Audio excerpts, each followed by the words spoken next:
আসসালামু আলাইকুম। তোমরা কতজন জয়েন করেছো? ভালো আছো সবাই?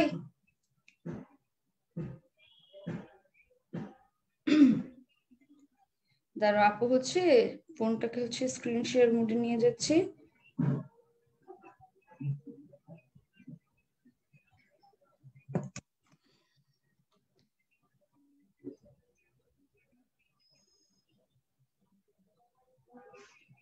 আচ্ছা,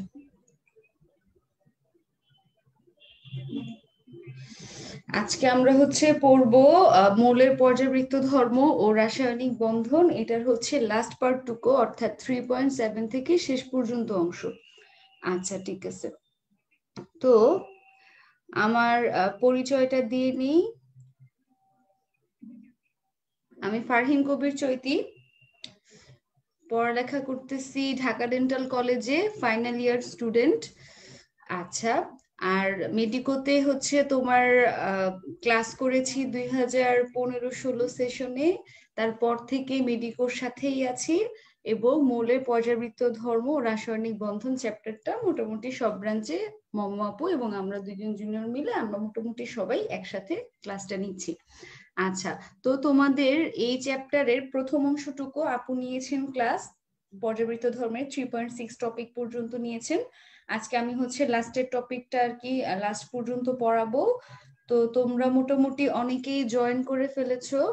আমাকে একটু কমেন্টে বলো যে কথা শোনা যাচ্ছে কিনা, শুনতে পাচ্ছ কিনা, আর ভিডিও কোয়ালিটি ক্লিয়ার আছে কিনা। ঠিক আছে? আচ্ছা,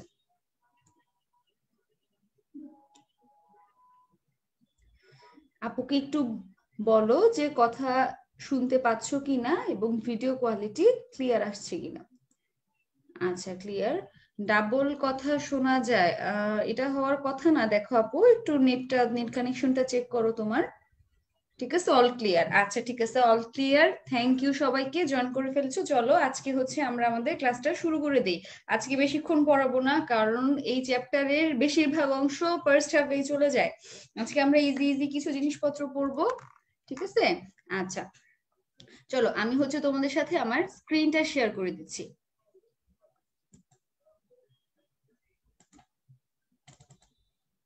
আচ্ছা, মৌলের পর্যাবৃত্ত ধর্ম ও রাসায়নিক বন্ধন, এটা দ্বিতীয় অংশ, 3.7 থেকে লাস্ট পর্যন্ত।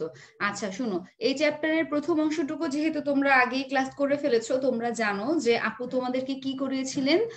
সঞ্জিত কুমার গুহ স্যার এবং হাজারি স্যার, ওনাদের দুইজনের ইনফরমেশন গুলো আপু একত্র করে স্লাইডটা রেডি করেছিলেন। হ্যাঁ, এই লেকচারটাও সেম তেমনই। আচ্ছা, তোমাদের জন্য যেটা করা হয়েছে, দুইটা বইয়ের ইনফরমেশন একসাথে গ্যাদার করে দেওয়া আছে। সেটা তো আমি তোমাকে বলবো, দেখিয়ে দিব।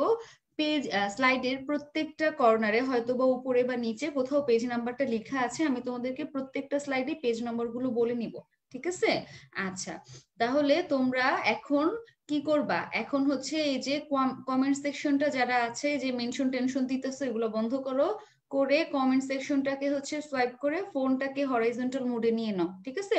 হরাইজন্টাল মোডে নিয়ে নাও। এখন আমরা ক্লাসটা শুরু করে দিই। ঠিক আছে?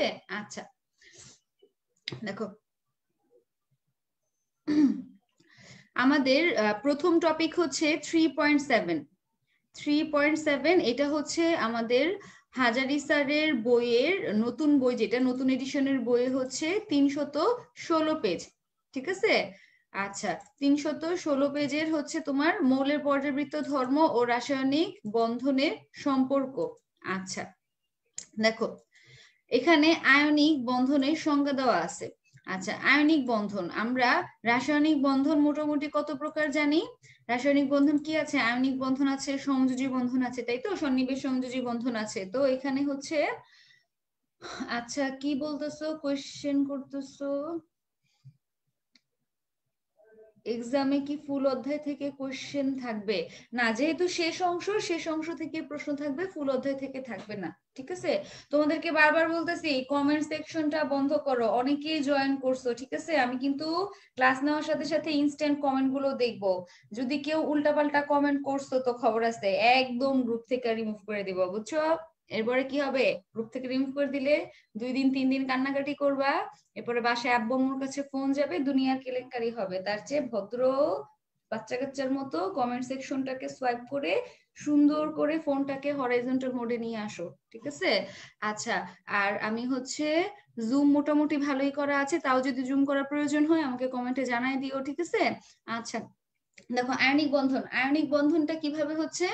আয়নিক বন্ধন হচ্ছে ইলেকট্রন প্রদান এবং গ্রহণের মাধ্যমে, তার মানে কি ইলেকট্রন আদান প্রদানের মাধ্যমে যে বন্ধন হচ্ছে সেটা কি হবে, আয়নিক বন্ধন। এবং আমরা অবশ্যই জানি আয়নিক বন্ধন কাদের কাদের মধ্যে হয়, ধাতু এবং অধাতুর মধ্যে, ঠিক আছে? তার মানে কি ধাতু ক্যাটায়ন বানাবে এবং অধাতু হচ্ছে অ্যানায়ন বানাবে, এরপরে আয়নিক বন্ধন হবে। এখন তোমার যেটা লাগবে, তোমার লাগবে হচ্ছে যে দেখো এই লাইনটা, এখানে কি বলা আছে, গ্রুপ 1 এর ক্ষার ধাতু সমূহের আয়নীকরণ শক্তি হচ্ছে সবচেয়ে কম, আর হচ্ছে গ্রুপ 17, হ্যাঁ তার এগুলো হচ্ছে হ্যালোজেন, ওদের ইলেকট্রন আসক্তি বা ইলেকট্রন গ্রহণের প্রবণতা হচ্ছে কি সবচেয়ে বেশি, ঠিক আছে? আচ্ছা, তাহলে আমার এই জিনিসটা এখন আমরা এই যে আমাদের লেকচারে যে প্রথম প্রথম সেকশনটা ছিল, হ্যাঁ প্রথম সেকশনটাতে কি ছিল তোমার, যে আমাদেরকে আপু পড়িয়েছিলেন একটা পর্যায়ে যতই হচ্ছে বাম থেকে ডান দিকে আসা যায় কিছু কিছু ধর্ম হচ্ছে কমে এবং কিছু কিছু ধর্ম হচ্ছে বাড়ে, মনে আছে কি? সেখানে আমরা আয়নীকরণ শক্তির কথা কি বলছিলাম বলতো? আয়নীকরণ শক্তি কি ছিল, বাম থেকে ডান দিকে গেলে আয়নীকরণ শক্তি কমে নাকি বাড়ে? বাড়ে ছিল। তার মানে কি সবার বামে যে আছে তার আয়নীকরণ শক্তি হচ্ছে সবচেয়ে কম এবং সবার ডানে যে আছে তার আয়নীকরণ শক্তি হচ্ছে সবচেয়ে বেশি, ঠিক আছে? তার মানে সবার বামে কারা আছে, গ্রুপ 1 তার মানে ধাতুরা, তাহলে ওদের আয়নীকরণ শক্তি হচ্ছে কম, এবং সবার ডানে যদি আমি নিষ্ক্রিয়, হ্যাঁ বাড়ে, ঠিক আছে, নিষ্ক্রিয় গ্যাসগুলোর কথা চিন্তা করি তাহলে ওদের, ওকে বাদ দিয়ে সবার ডানে আছে হচ্ছে গ্রুপ 17 মানে হ্যালোজেন, তাহলে ওদের ক্ষেত্রে কি হবে, আমার ইলেকট্রন আসক্তি বা আয়নীকরণ শক্তি এগুলো হচ্ছে বেশি। তাহলে আয়নিক বন্ধন যেহেতু ধাতু এবং অধাতুর মধ্যে হচ্ছে, তাহলে সেক্ষেত্রে কি একটার নিম্ন আয়নীকরণ শক্তি লাগবে এবং আরেকজনের হচ্ছে উচ্চ ইলেকট্রন আসক্তি লাগবে, ঠিক আছে? আচ্ছা, হ্যাঁ ঠিক আছে, বারে আমি জানি বারে। এখন আমরা লেকচারে মনোযোগ দিই। আচ্ছা দেখো, আসো এখন আমি পরবর্তী স্লাইডে চলে যাচ্ছি। পরবর্তী স্লাইড হচ্ছে পুরাতন বই 300 হচ্ছে তোমার 1 এবং 2, হ্যাঁ দুইটা পেজের কিছু একসাথে হচ্ছে দেওয়া আছে, ইনফরমেশনটা দেওয়া আছে। আর হাজারি স্যারের নতুন এডিশনের বই হচ্ছে 317 পেজ। দেখো আসো, এখানে হচ্ছে আয়নিক বৈশিষ্ট্যের, আয়নিক যৌগের কিছু বৈশিষ্ট্য দেওয়া আছে।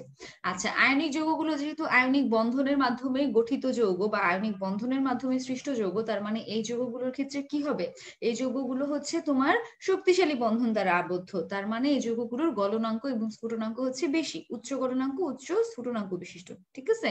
আচ্ছা, তার পরবর্তীতে দেখো আয়নিক যৌগগুলো হচ্ছে কি তোমার যেহেতু আয়নিত অবস্থায় মানে তোমার দ্রবীভূত অবস্থায় আর কি আয়নিত অবস্থায় থাকে, তার মানে এরা কি করবে, বিগলিত বা দ্রবীভূত অবস্থায় হচ্ছে বিদ্যুৎ বা তড়িৎ পরিবহন করবে, পরে এরা হচ্ছে পোলার দ্রাবকে দ্রবীভূত হবে, লাইক ডিজলভস লাইক নীতি অনুযায়ী।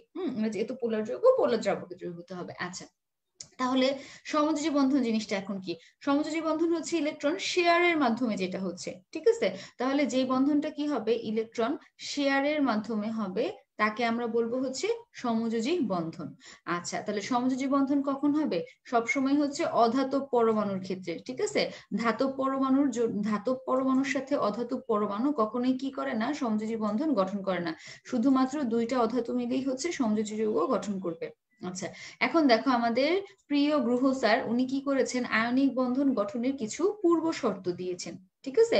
পূর্ব শর্তটা কি, দেখো ধাতু সমূহের নিম্ন আয়নীকরণ বিভব, যেটা আমরা প্রথমেই দেখলাম। আচ্ছা, এরপরে কি বলা আছে, অধাতব মৌলের হচ্ছে উচ্চ ইলেকট্রন আসক্তি, যেটা আমি প্রথমেই তোমাদেরকে বললাম। এরপর বলছে উৎপন্ন যৌগের হচ্ছে উচ্চ ল্যাটিস শক্তি, ঠিক আছে? তাহলে আয়নিক বন্ধন গঠনের হচ্ছে, আয়নিক বন্ধন গঠনের পূর্বশর্ত ধাতুসমূহের নিম্ন আয়নীকরণ বিভব, অধাতব মৌলের উচ্চ ইলেকট্রন আসক্তি এবং উৎপন্ন যৌগের হচ্ছে উচ্চ ল্যাটিস শক্তি, মানে গলনাঙ্ক স্ফুটনাঙ্ক এগুলো হচ্ছে বেশি। আচ্ছা, ক্লাস বেঁধে যাচ্ছে না, আমার দিক থেকে অল ক্লিয়ারই আছে। আমার নিজের মোবাইল দিয়ে যেটা আর কি করা আছে সেখানটাতেও ক্লিয়ার। যাদের ক্লাসটা একটু আটকে যাচ্ছে আপু, তোমরা কাইন্ডলি কি করবা, তোমাদের ইন্টারনেট নেট কানেকশনটা অফ করে আবার হচ্ছে অন করো, ঠিক আছে? তাহলেই হচ্ছে ঠিক হয়ে যাবে। আচ্ছা, ল্যাটিস শক্তি কি? ল্যাটিস শক্তি হচ্ছে ল্যাটিস, হ্যাঁ ল্যাটিস শক্তি হচ্ছে যে আমাদের আয়নিক যৌগগুলো তো হচ্ছে ক্যালাস, হ্যাঁ ক্যালাস গঠন করে থাকে, তাই তো? ওই ক্যালাসের শক্তি, তার মানে ক্যালাসের মধ্যে হচ্ছে অনুপরমাণুগুলোর মধ্যে আবদ্ধ আবদ্ধ যে থাকে যে শক্তিটা দ্বারা, সেটাই হচ্ছে ল্যাটিস শক্তি। তো এত চিন্তা করার কোনো প্রয়োজন নাই। ল্যাটিস শক্তি যেগুলো যাদের বেশি তাদের গলনাঙ্ক স্ফুটনাঙ্ক হচ্ছে বেশি, তার মানে তাদের ক্যালাস বা ল্যাটিসটাকে ভাঙার জন্য শক্তি প্রয়োজন হচ্ছে বেশি। ঠিক আছে? আচ্ছা ঠিক আছে। আচ্ছা দেখো, দেখো এখন হচ্ছে সমযোজী বন্ধন গঠনের সহায়ক নিয়ামক সমূহ। পুরান বই আমার, বাট পেজ নাম্বার মিলছে না। আচ্ছা এখন দেখো, পুরান বই বলতে যে পুরান বইয়ের অনেকগুলো ক্রাইটেরিয়া আছে। 2019 সালে 2টা এডিশন ছিল, ওইটাও পুরান হয়ে গিয়েছে। 2019-এর আগের বইগুলো সবগুলোও পুরান। ইনফ্যাক্ট সামনে আরেকটা আসতেছে, তখন এই বইটা আবার পুরাতন এডিশন হয়ে যাবে। ঠিক আছে? সো পেজ নাম্বার নিয়ে আমি প্রথমেই বললাম যে হচ্ছে তোমার চিল্লা চিল্লি বা কান্নাকাটি করার কোনো প্রয়োজন নেই। তোমরা হচ্ছে সুন্দর করে আপুর লেকচারটাতে মনোযোগ দাও। আর অনেক বেশি কমেন্ট হচ্ছে, আমি কিন্তু সবকিছু মনিটর করতেছি যে কারা কারা অতিরিক্ত কমেন্ট করতেছো। বারে বারে আমি সাবধান করে দিচ্ছি, কমেন্ট সেকশনটাকে সোয়াইপ আউট করে নাও, লেকচারে মনোযোগ দাও। ঠিক আছে? আচ্ছা দেখো, সমযোজী বন্ধন গঠনে সহায়ক নিয়ামক সমূহ। সমযোজী বন্ধন গঠনে বেশ কিছু নিয়ামক থাকে। নিয়ামক থাকে মানে কি? মানে এগুলো হচ্ছে বন্ধন গঠনটাকে হচ্ছে প্রভাবিত করে। কারা কারা? অধাতব মৌল আমরা জানি। এরপরে হচ্ছে উচ্চ আয়নীকরণ বিভব। ঠিক আছে না? অধাতুগুলোর হচ্ছে উচ্চ আয়নীকরণ বিভব থাকে। আচ্ছা এরপরে হচ্ছে দেখো, সম ইলেকট্রন আসক্তি। ঠিক আছে? আচ্ছা দেখো, সম ইলেকট্রন আসক্তি, এরপরে হচ্ছে উচ্চ নিউক্লিয়ার আধান এবং ক্ষুদ্র আন্তঃপারমাণবিক দূরত্ব। আচ্ছা, যোজ্যতা স্তরের ইলেকট্রন সংখ্যা। পরমাণুর যোজ্যতা স্তরে ইলেকট্রন সংখ্যা হচ্ছে সমযোজী বন্ধনের ক্ষেত্রে আমরা জানি, পরমাণু যদি যোজ্যতা স্তরে হচ্ছে 3টা পর্যন্ত ইলেকট্রন থাকে, তাহলে সেক্ষেত্রেও হচ্ছে কি করা যায়, ইলেকট্রন মানে ইলেকট্রন ত্যাগের প্রবণতা থাকে। যখন 3-এর বেশি হয়ে যায়, মানে 4, 5, 6, 7, তাহলে সেক্ষেত্রে তখন আর ইলেকট্রন ত্যাগের প্রবণতা থাকে না, ইলেকট্রন শেয়ারিং চলে। ঠিক আছে? তাহলে সেক্ষেত্রে আমার যোজ্যতা স্তরে ইলেকট্রন সংখ্যা যাদের 4, 5, 6, 7 হবে, তারা হচ্ছে কি করবে, সমযোজী বন্ধন গঠন করবে। আর হচ্ছে সমতড়িৎ ঋণাত্মকতা থাকবে। আচ্ছা ঠিক আছে, চলো আমরা হচ্ছে পরবর্তী স্লাইডে আসি। দেখো গুহ স্যার, এই যে আমরা এত প্রথমে আয়নিক বন্ধন এবং সমযোজী বন্ধন নিয়ে কথা বললাম, গুহ স্যার হচ্ছে এই দুটো বন্ধনে গঠিত যে যৌগ, তাদের হচ্ছে কি করেছে, হ্যাঁ তোমার বৈশিষ্ট্যগুলো হচ্ছে পার্থক্য আকারে দিয়ে দিয়েছেন। শুনো, গুহ স্যারের আমার ইনফরমেশন গুলো আমি যেগুলো তোমাদেরকে দিচ্ছি স্লাইডে, প্রথমত এইটা পুরোটা ক্লাস লেকচার হচ্ছে পিডিএফ বা জেপিজি ফাইল হচ্ছে তোমাদের গ্রুপে দেওয়া হয়। সো চিন্তার কোনো কারণ নাই, এখন ক্লাসটা মনোযোগ দিয়ে করো, পরবর্তীতে এই জিনিসগুলো হচ্ছে তোমরা নোট ডাউন করে রাখতে পারবা। সেকেন্ডলি, তোমাদের কম্পেনিয়ন বুকে, কেমিস্ট্রি কম্পেনিয়ন বুকে মৌলের পর্যায়বৃত্ত ধর্ম চ্যাপ্টারের প্রত্যেকটা ইনফরমেশন সুন্দর করে আমরা সাজাই দিছি। তাহলে কোনো প্রকার চিন্তা করার কোনো কারণ নাই, হ্যাঁ কোনো কান্নাকাটি করার চিন্তা করার কোনো প্রয়োজন নাই। মনোযোগ দিয়ে এখন ক্লাসটা করো। আমি কিভাবে বুঝাই দিচ্ছি, কিভাবে বুঝাই দিচ্ছি সেই জিনিসটা হচ্ছে যা ভালো মতো খেয়াল করো। ঠিক আছে? আর ক্লাসটা হচ্ছে লাইভটা রেকর্ডেড থাকবে গ্রুপে, অ্যাটলিস্ট 48 আওয়ার বলা হয়, বাট এখন সবগুলো ক্লাসই রেকর্ড করা থাকে, ডিলিট করা হয় না। সো তোমরা খুব সুন্দর করে পরবর্তীতে যখন নিজেরা পড়বা আবারও ক্লাসটা চালু করে মিলাই নিতে পারো। বাট এখন জাস্ট বুঝো, এখন অন্য কোনো দিকে হচ্ছে মনোযোগ দিও না, জাস্ট বুঝো। আচ্ছা দেখো, আয়নিক যৌগ, আয়নিক যৌগগুলো হচ্ছে পোলার। আর সমযোজী যৌগ কি হবে, তাহলে উল্টা জিনিসটা হবে, তার মানে সমযোজী হচ্ছে অপোলার। আচ্ছা, আয়নিক যৌগগুলো হচ্ছে দানাদার, তার মানে সমযোজী যৌগ কি হবে, দানাহীন। ঠিক আছে? আয়নিক যৌগগুলো উচ্চ গলনাঙ্ক এবং উচ্চ স্ফুটনাঙ্ক বিশিষ্ট, তাহলে সমযোজী যৌগগুলো কি হবে, নিম্ন গলনাঙ্ক নিম্ন স্ফুটনাঙ্ক বিশিষ্ট। ঠিক আছে? আয়নিক যৌগগুলো হচ্ছে পোলার দ্রাবকে দ্রবণীয়, তাহলে সমযোজী যৌগগুলো কি হবে, অপোলার দ্রাবকে দ্রবণীয়, মানে হচ্ছে লাইক ডিজলভস লাইক নীতিটা অনুসরণ করবে। আর বিগলিত অবস্থায় বা দ্রবণে হচ্ছে আয়নিক যৌগ কি করবে, তড়িৎ পরিবহন করবে, কিন্তু সমযোজী যৌগ তড়িৎ পরিবহন করবে না। ঠিক আছে?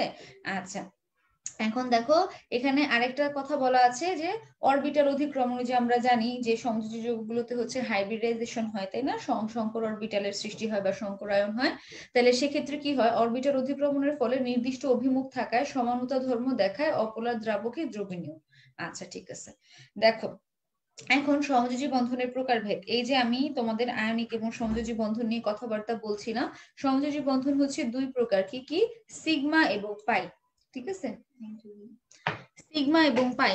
আচ্ছা, তাহলে আমরা সিগমা এবং পাই এই দুইটা বন্ধনের বৈশিষ্ট্য, তোমরা যেটা করবা তোমাদের হাজারি স্যারের বইয়ের হচ্ছে সিগমা এবং পাই বন্ধনের টপিকটাতে এরকম করে এক পাশে লিখবা হচ্ছে সিগমা দাগ দিয়ে, আরেক পাশে লিখবা হচ্ছে পাই। ঠিক আছে, দাগ দিয়ে সিগমার জন্য 4টা দিয়ে 4টা বৈশিষ্ট্য দেখো, সরল রেখা, সর্বোচ্চ অভিলেপন, সংকর অরবিটাল আর হচ্ছে শক্তিশালী। ঠিক আছে, আচ্ছা চলো আমরা এখন বুঝি। দেখো, সিগমা বন্ধন হচ্ছে সরল রেখায় হয়, সরল রেখায় মানে কি, সিগমা বন্ধন হচ্ছে এভাবে এরকম করে হচ্ছে এইভাবে, আর পাই বন্ধনটা হচ্ছে সমান্তরাল বা পাশাপাশি। সিগমা বন্ধনে হচ্ছে সর্বোচ্চ অভিলেপন হয়, পাই বন্ধনে সর্বোচ্চ অভিলেপন হয় না। সিগমা বন্ধন হচ্ছে সংকর অরবিটালে হয়, পাই বন্ধনের ক্ষেত্রে আমরা জানি পাই বন্ধন কখনোই সংকর অরবিটাল অথবা এস অরবিটালে হয় না। হ্যাঁ, এস অরবিটাল ছাড়া পিডিএফ এগুলোতে পাই বন্ধন হবে এবং সংকর অরবিটালে হবে না। আচ্ছা, সিগমা বন্ধন হচ্ছে শক্তিশালী, পাই বন্ধন হচ্ছে দুর্বল। তাহলে 4টা বৈশিষ্ট্য আমরা দিয়ে শিখলাম, কি কি? সরল রেখা, সর্বোচ্চ অভিলেপন, সংকর অরবিটাল আর হচ্ছে শক্তিশালী। হ্যাঁ, তাহলে এই 4টা হচ্ছে সিগমার জন্য আমরা সিরিয়ালি দিয়ে লিখে রাখবো, পায়ের জন্য লিখার প্রয়োজন নাই। সিগমার জন্য যেটা হবে পায়ের জন্য হচ্ছে তার ঠিক বিপরীতটা হবে। ঠিক আছে, তাহলে দেখো এই 4টা দিয়ে আমরা 4টা সিগমার বৈশিষ্ট্য শিখলাম, তার বিপরীত গুলো হবে কার বৈশিষ্ট্য? পায়ের বৈশিষ্ট্য। ঠিক আছে, আচ্ছা এখন এটা কিন্তু আমাদের হাজারি স্যারের বইয়ের ইনফরমেশন ছিলেন, গুহ স্যার হচ্ছে সিগমা এবং পাই বন্ধন দুইটা বন্ধনের আরো কিছু অতিরিক্ত বৈশিষ্ট্যের কথা বলেছেন, যেটা হচ্ছে আমি তোমাদেরকে স্লাইডে দেখায় দিচ্ছি, তোমরা একটু মনোযোগ দিয়ে বুঝো। আচ্ছা দেখো, সিগমা বন্ধন এবং পাই বন্ধন, সিগমা বন্ধনে বলেছে মুক্ত ঘূর্ণন সম্ভব, পাই বন্ধনে মুক্ত ঘূর্ণন সম্ভব নয়। বলবো আপু মুক্ত ঘূর্ণন জিনিসটা কি? আমি বলি, সিগমা বন্ধন তো এরকম সরল রেখাতে হচ্ছে তাই বললাম, তাই না? তাহলে সরল রেখায় দেখো এরকম করে ঘুরানো যায় এদেরকে, কিন্তু পাই বন্ধন চিন্তা করো হচ্ছে পাশাপাশি, দেখো এটা কিন্তু আর এভাবে করে আর ঘুরানো যাচ্ছে না। ঠিক আছে, তার মানে সিগমা বন্ধনে হচ্ছে মুক্ত ঘূর্ণন সম্ভব, কিন্তু পাই বন্ধনে মুক্ত ঘূর্ণন হচ্ছে সম্ভব নয়। ঠিক আছে, আচ্ছা সিগমা বন্ধন হচ্ছে কম সক্রিয়। দেখো সিগমা বন্ধন আমরা আগের স্লাইডে পড়ে আসছি শক্তিশালী, শক্তিশালী মানে কি, ওকে ভাঙতে শক্তি প্রয়োজন হয় বেশি, যাকে ভাঙতে বেশি শক্তি লাগবে তার মানে সে তার সক্রিয়তা কি কম। কারণ আমরা জানি কে বেশি সক্রিয়, যে তাড়াতাড়ি ভেঙে বিক্রিয়াতে অংশ নেয়। হ্যাঁ, যে দুর্বল সে তাড়াতাড়ি ভাঙবে বিক্রিয়াতে অংশ নিবে, তার মানে যে বন্ডটা দুর্বল সে হচ্ছে অধিক সক্রিয়, সেজন্য বলা পাই বন্ধন হচ্ছে অধিক সক্রিয়, আর যে বন্ধনটা হচ্ছে শক্তিশালী ও হচ্ছে কম সক্রিয়। ঠিক আছে, আচ্ছা এরপরে দেখো, সিগমা বন্ধন ইলেকট্রন গুলো হচ্ছে বন্ধন অঞ্চলে সীমাবদ্ধ, তার মানে কি দুইটা বন্ধনে যে সরল রেখায় যে বন্ধনটা হচ্ছে, এই বন্ধনের যে আণবিক অরবিটাল মধ্যবর্তী যে অঞ্চলটা আছে এখানেই হচ্ছে সিগমা বন্ধন ইলেকট্রন গুলো থাকে, কিন্তু পাই বন্ধন ইলেকট্রন গুলো হচ্ছে গতিশীল। ঠিক আছে, আচ্ছা গতিশীল মানে কি, তারা হচ্ছে সঞ্চরণশীল অবস্থায় থাকে, কোনো জায়গায় সীমাবদ্ধ থাকে না।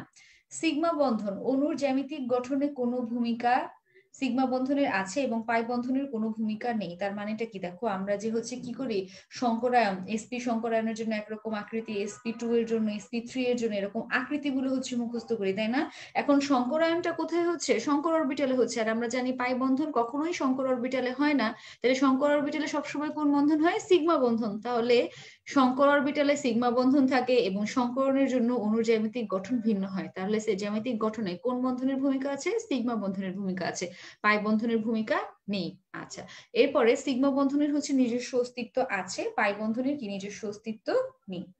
ঠিক আছে, আচ্ছা এখন দেখো, এখন এই যে তোমরা বলতেছিলা যে আপু একটা মৌলে হচ্ছে মৌলে সিগমা বন্ধন, মৌলে সিগমা বন্ধন থাকবে না, অণুতে থাকবে, মৌলে বন্ধন কেন থাকবে? দেখো আচ্ছা, তাহলে একটা অণুতে সিগমা বন্ধন কয়টা থাকতে পারে? শুনো, সমস্ত একক বন্ধনই হচ্ছে সিগমা বন্ধন। ঠিক আছে, সমস্ত একক বন্ধন সিগমা বন্ধন, তার মানে কোনো একটা যৌগে যদি বন্ধনগুলো আমি দেখতেছি একক বন্ধন, চোখ বন্ধ করে সেগুলো হবে সিগমা, কিন্তু যদি দ্বিবন্ধন বা ত্রিবন্ধনের উল্লেখ থাকে তাহলে সেক্ষেত্রে সেগুলো হয়ে যাবে পাই।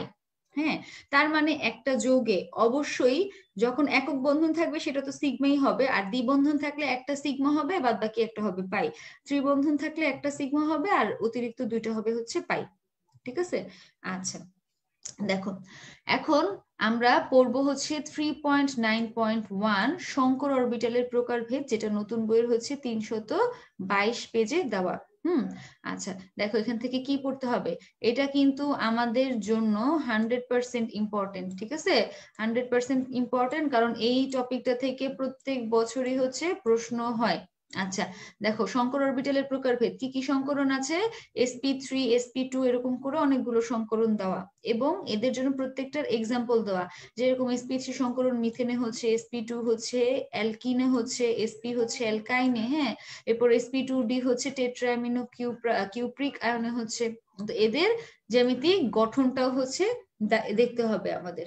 আচ্ছা ঠিক আছে, মুক্ত ঘূর্ণন কি একবার বলো আপু। ও যে বললাম তো আপু, যে সিগমা বন্ধনটা এরকম সরল রেখায় হচ্ছে শঙ্কর অরবিটালে, তাহলে এই জিনিসটা দেখো তুমি যখন এভাবে সরল রেখায় বন্ধন হচ্ছে, তুমি এই জিনিসটা কিভাবে ঘুরাইতে পারতেছো, জাস্ট আমি তোমার বোঝার জন্য বলতেছি, আমি তো যোগের বন্ধন ঘুরিয়ে দেখাতে পারবো না। বাট পাই বন্ধনটা যখন সমান্তরাল হচ্ছে তখন আর হাতটাকে ঘুরানো যাচ্ছে না, ঠিক আছে? তার মানে কি সমান্তরাল হলে ওরা মুক্ত ঘূর্ণন করতে পারে না, কিন্তু সরল রেখায় ওরা যে কোনো দিকে ঘুরে যেতে পারে। আচ্ছা এখন দেখো এদিকে মনোযোগ দাও, শঙ্কর অরবিটালের হচ্ছে প্রকারভেদ, হ্যাঁ। আচ্ছা দেখো শঙ্কর অরবিটালের এই যে প্রকারভেদ গুলো, এগুলা এখন দেখো এগুলো আমাদের প্রত্যেক বছরই প্রশ্নে আসে। তাহলে কথা হচ্ছে আপু কি করব, এই যে আমরা সংকরণ এটা বের করার জন্য প্রথমে জানবো সংকর অবস্থা কি, হ্যাঁ। আর সংকর অবস্থা নির্ণয়ের জন্য হচ্ছে আমি তোমাদেরকে এখন ছোট্ট একটা অঙ্ক শিখাই দিব, একটা ম্যাথ শিখাই দিব, সেটা দেখে আমরা খুব ইজিলি যে কোনো যোগেরই সংকর অবস্থা বের করতে পারবো, হ্যাঁ। আচ্ছা দেখো প্রথমে আমাদের জানতে হবে সংকর অবস্থা কি। সংকর অবস্থা মানে কি, কোনো একটা যৌগের অণুতে যে কয়টা সংকরিত অরবিটাল আছে তাকে আমরা বলি সংকর অবস্থা, ঠিক আছে? তার মানে কি, আচ্ছা তার মানে কি সংকর অরবিটালের সংখ্যাটাই হচ্ছে সংকর অবস্থা। আচ্ছা আর সংকরণ কোনটা, এই যে যে কয়টা সংকর অবস্থা হবে সেই অনুযায়ী যে কয়টা আমি অরবিটালটা বসাবো সেই নামটাই হয়ে যাবে তখন সংকরণ, ঠিক আছে? আচ্ছা এখন দেখো কেন্দ্রীয় যোগের কেন্দ্রীয় পরমাণুতে সংকর অবস্থার নির্ণয় সূত্রটা হচ্ছে কি, দেখো কেন্দ্রীয় পরমাণুর সাথে যুক্ত অন্য পরমাণুর সংখ্যা প্লাস হাফ ইন্টু কেন্দ্রীয় পরমাণুর সর্ববহিস্থ কক্ষে ইলেকট্রন সংখ্যা মাইনাস প্রদত্ত যৌগে কেন্দ্রীয় পরমাণুর যোজনী, ঠিক আছে? আবার দেখো কেন্দ্রীয় পরমাণুর সাথে যুক্ত অন্যান্য পরমাণুর সংখ্যা প্লাস হাফ ইন্টু কেন্দ্রীয় পরমাণুর সর্ববহিস্থ কক্ষে ইলেকট্রন সংখ্যা বিয়োগ প্রদত্ত যৌগে কেন্দ্রীয় পরমাণুর যোজনী, হ্যাঁ। আচ্ছা মনে করো আমি এখন একটা অঙ্ক তোমাদেরকে করে দেখাই, আমি হচ্ছে মিথেন, হ্যাঁ মিথেনের কথা চিন্তা করি। আচ্ছা মিথেনের মধ্যে কি হয়, মিথেন অণুতে দেখো কেন্দ্রীয় পরমাণু কোনটা, কার্বন। আমরা কি জানি কেন্দ্রীয় পরমাণু কিভাবে চিনবো, কোনো একটা যৌগে, হ্যাঁ, যার যোজনী বা হচ্ছে জারণ মান বেশি সেই হয় হচ্ছে কেন্দ্রীয় পরমাণু। এটাও বাদ দাও, একদম সহজ ভাষায় যখন তোমাকে কোনো একটা যৌগের কেন্দ্রীয় পরমাণু বের করতে বলবে, তুমি জাস্ট যৌগটার দিকে তাকাবা, যেটা সবচেয়ে কম আছে সংখ্যায় সেটাই হচ্ছে তোমার কেন্দ্রীয় পরমাণু, ঠিক আছে? এত বেশি কঠিন চিন্তা করার দরকার নেই, যে আমি যৌগের দিকে তাকাবো যেটা সবচেয়ে কম আছে সেটাই হচ্ছে কেন্দ্রীয় পরমাণু। তাহলে মিথেনে কেন্দ্রীয় পরমাণু হচ্ছে কার্বন, এটার সূত্রটা কি ছিল, কেন্দ্রীয় পরমাণুর সাথে যুক্ত অন্যান্য পরমাণুর সংখ্যা, ঠিক আছে? তাহলে কার্বনের সাথে হাইড্রোজেন কয়টা যুক্ত আছে, 4টা, তার মানে হচ্ছে 4। আচ্ছা প্লাস এরপরে হচ্ছে আমার সূত্রের হাফ, ঠিক আছে? আচ্ছা এরপরে বলা হচ্ছে কেন্দ্রীয় পরমাণু সর্ববহিস্থ কক্ষে ইলেকট্রন সংখ্যা, কেন্দ্রীয় পরমাণু কার্বন ও যেহেতু গ্রুপ 14 তার মানে ওর সর্ববহিস্থ কক্ষে ইলেকট্রন থাকে হচ্ছে 4টা, ঠিক আছে? মাইনাস প্রদত্ত যৌগে কেন্দ্রীয় পরমাণুর যোজনী, কার্বন যেহেতু হচ্ছে তোমার 4টা হাইড্রোজেনকে যুক্ত করেছে, তাহলে এই যৌগে কার্বনের যোজনী হচ্ছে 4। তাহলে দেখো 4 থেকে 4 মাইনাস করলাম 0, এই টোটালটা হয়ে গেল 0, তাহলে বাদ বাকি রইল হচ্ছে 4।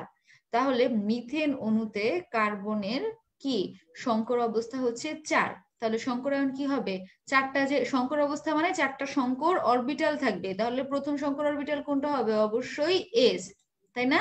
আমি একটা এস বসাই ফেললাম, এরপরে আমার কোন অরবিটাল আসবে, পি।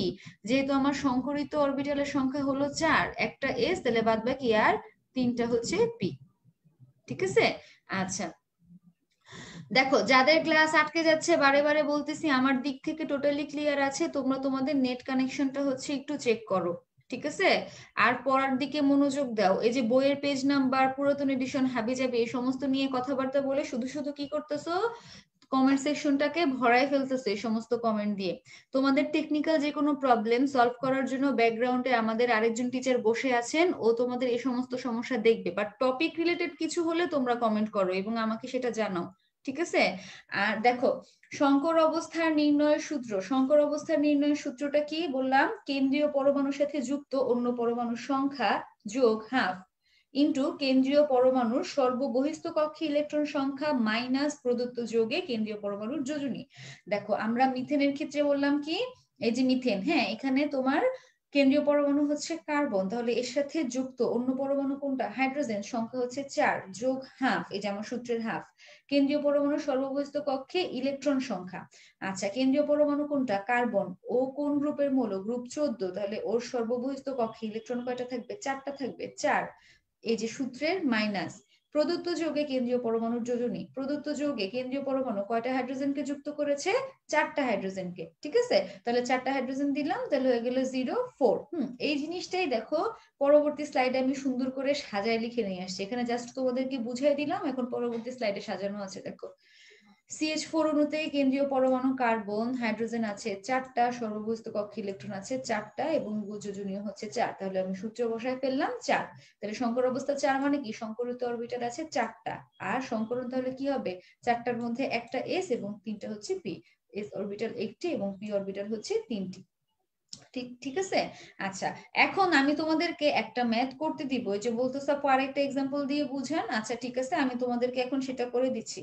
আচ্ছা আর অধৈর্য হয়েও না, হ্যাঁ অধৈর্য হয়েও না, আমি তোমাদেরকে আস্তে আস্তে সবই বুঝিয়ে দিতেছি, চিন্তার কোনো কারণ নেই, প্রত্যেকটা প্রশ্নেরই উত্তর দেওয়া হবে।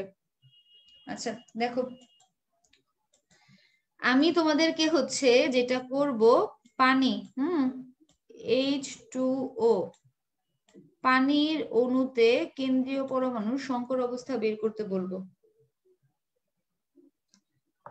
আচ্ছা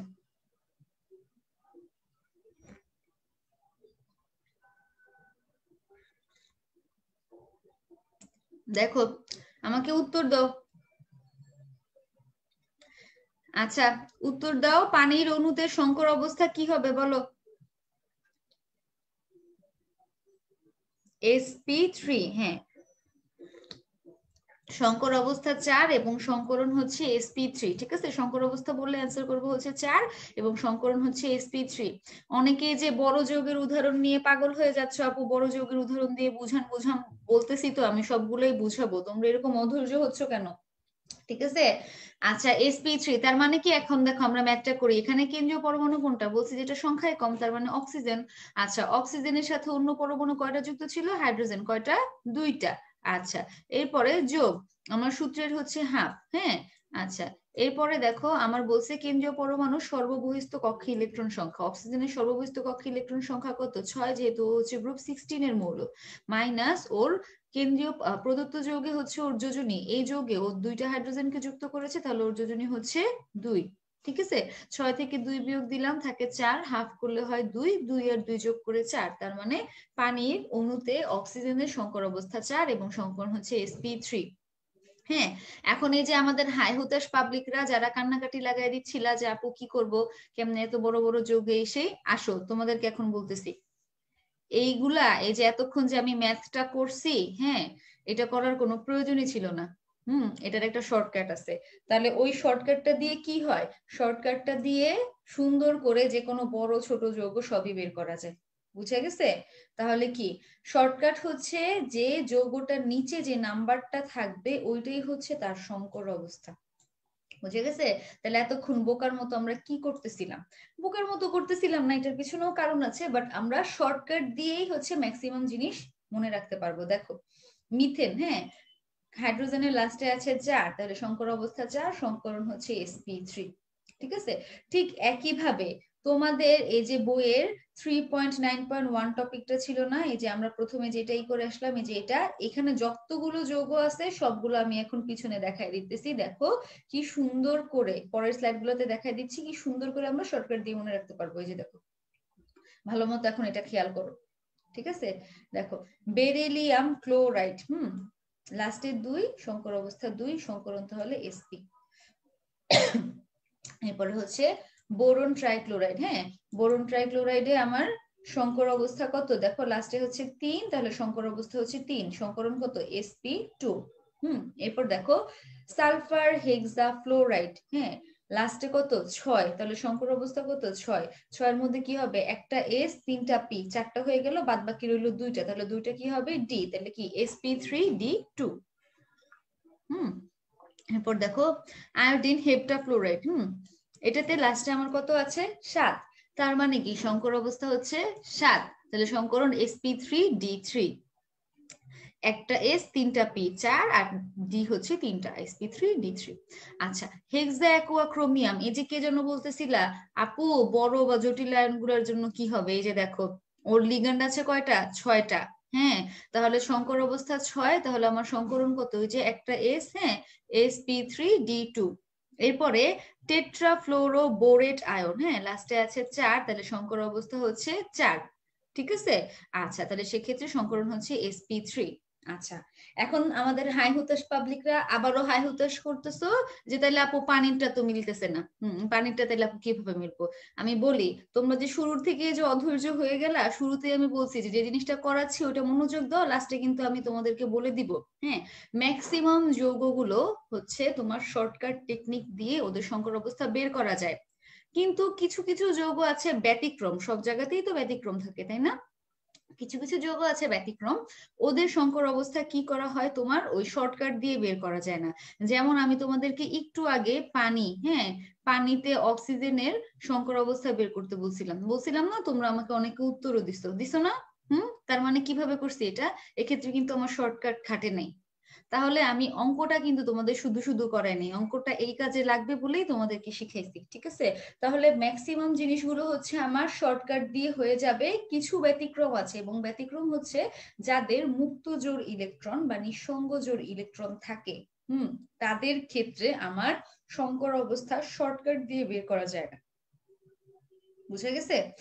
আচ্ছা এখন তুমি বলবা যে আপু তাহলে আমি কি করব, এখন তুমি একটা জিনিস করতে পারো, শর্টকাট দিয়ে এটার সংকরণও বের করতে পারো, অসুবিধা হবে না, কিন্তু তোমাকে আগে জেনে নিতে হবে যে এই যৌগটাতে কতটুকুলা হচ্ছে নিঃসঙ্গ জোড় ইলেকট্রন আছে, ঠিক আছে। আচ্ছা তার মানে আমার কি করতে হবে, কোনো একটা যৌগ আমি শর্টকাট দিয়ে ওর সংকর অবস্থাটা বের করতে পারবো যদি নিঃসঙ্গ ইলেকট্রন জোড় না থাকে, আর যদি নিঃসঙ্গ ইলেকট্রন বা মুক্ত জোড় ইলেকট্রন থাকে তাহলে সেক্ষেত্রে আমাকে কি করতে হবে, ওই মুক্ত জোড় ইলেকট্রন সংখ্যাটা বের করে দেন শর্টকাটের সাথে আমি যোগ করে দিলাম, হয়ে গেল, বা এত কিছু করার কোনোই প্রয়োজন নাই। আমি তোমাদেরকে খুব সহজ একটা ফর্মুলা দিয়ে একটা ম্যাথ শিখাই দিছি, এই ম্যাথটা করো, যে কোনো যৌগের ক্ষেত্রে সংকর অবস্থা বের করে ফেলতে পারবে, ঠিক আছে। আচ্ছা দেখো এখন এই যে তোমাদের মুক্ত জোড় নিঃসঙ্গ জোড় ইলেকট্রন সহ যে যৌগগুলো আছে তাদেরকে আমি দেখাই দিচ্ছি। আচ্ছা দেখো এই যে জিনিসটা শেষে নিচে যে নাম্বার থাকে ওটা হচ্ছে সংকর অবস্থা, তো শর্টকাট বললাম সব জায়গায় মিলবে না, তার মানে এমন কোন যৌগ যাদের হচ্ছে মুক্ত জোড় ইলেকট্রন আছে তাদের ক্ষেত্রে কি হবে, মানে দ্বিবন্ধন বা ত্রিবন্ধন থাকে তাদের ক্ষেত্রে হচ্ছে আমরা শর্টকাট মিলবে না, তাদের ক্ষেত্রে আমাকে কি করতে হবে, আমাকে হচ্ছে হয় মুখস্থ করে ফেলবো অথবা আমরা ম্যাথটা দিয়ে করে ফেলবো, ঠিক আছে। আচ্ছা ব্যতিক্রম গুলো মুখস্থ করে রাখা, তো এখন আমি তোমাদেরকে দেখাচ্ছি, এখন আমি তোমাদেরকে দেখাচ্ছি যে কি কোন কোন ব্যতিক্রম গুলো তোমাদের দুইটা বইয়ে, হাজারি স্যার এবং মুঘু স্যার দুইটা বইয়ে আছে, আমরা সেগুলো হচ্ছে শিখে ফেলি, ঠিক আছে। আচ্ছা দেখো কি কি আছে এখানে, বেশ কয়েকটা, যে দেখো টেট্রা অ্যামিনো কিউপ্রিক আয়ন, হ্যাঁ 4, হ্যাঁ 4, সেজন্য হয়ে গেল sp2d। এখন বলবা ওইখানে sp3 কেন হলো না, ডি কেন হলো, এগুলো আমি সবই বুঝাবো আস্তে আস্তে।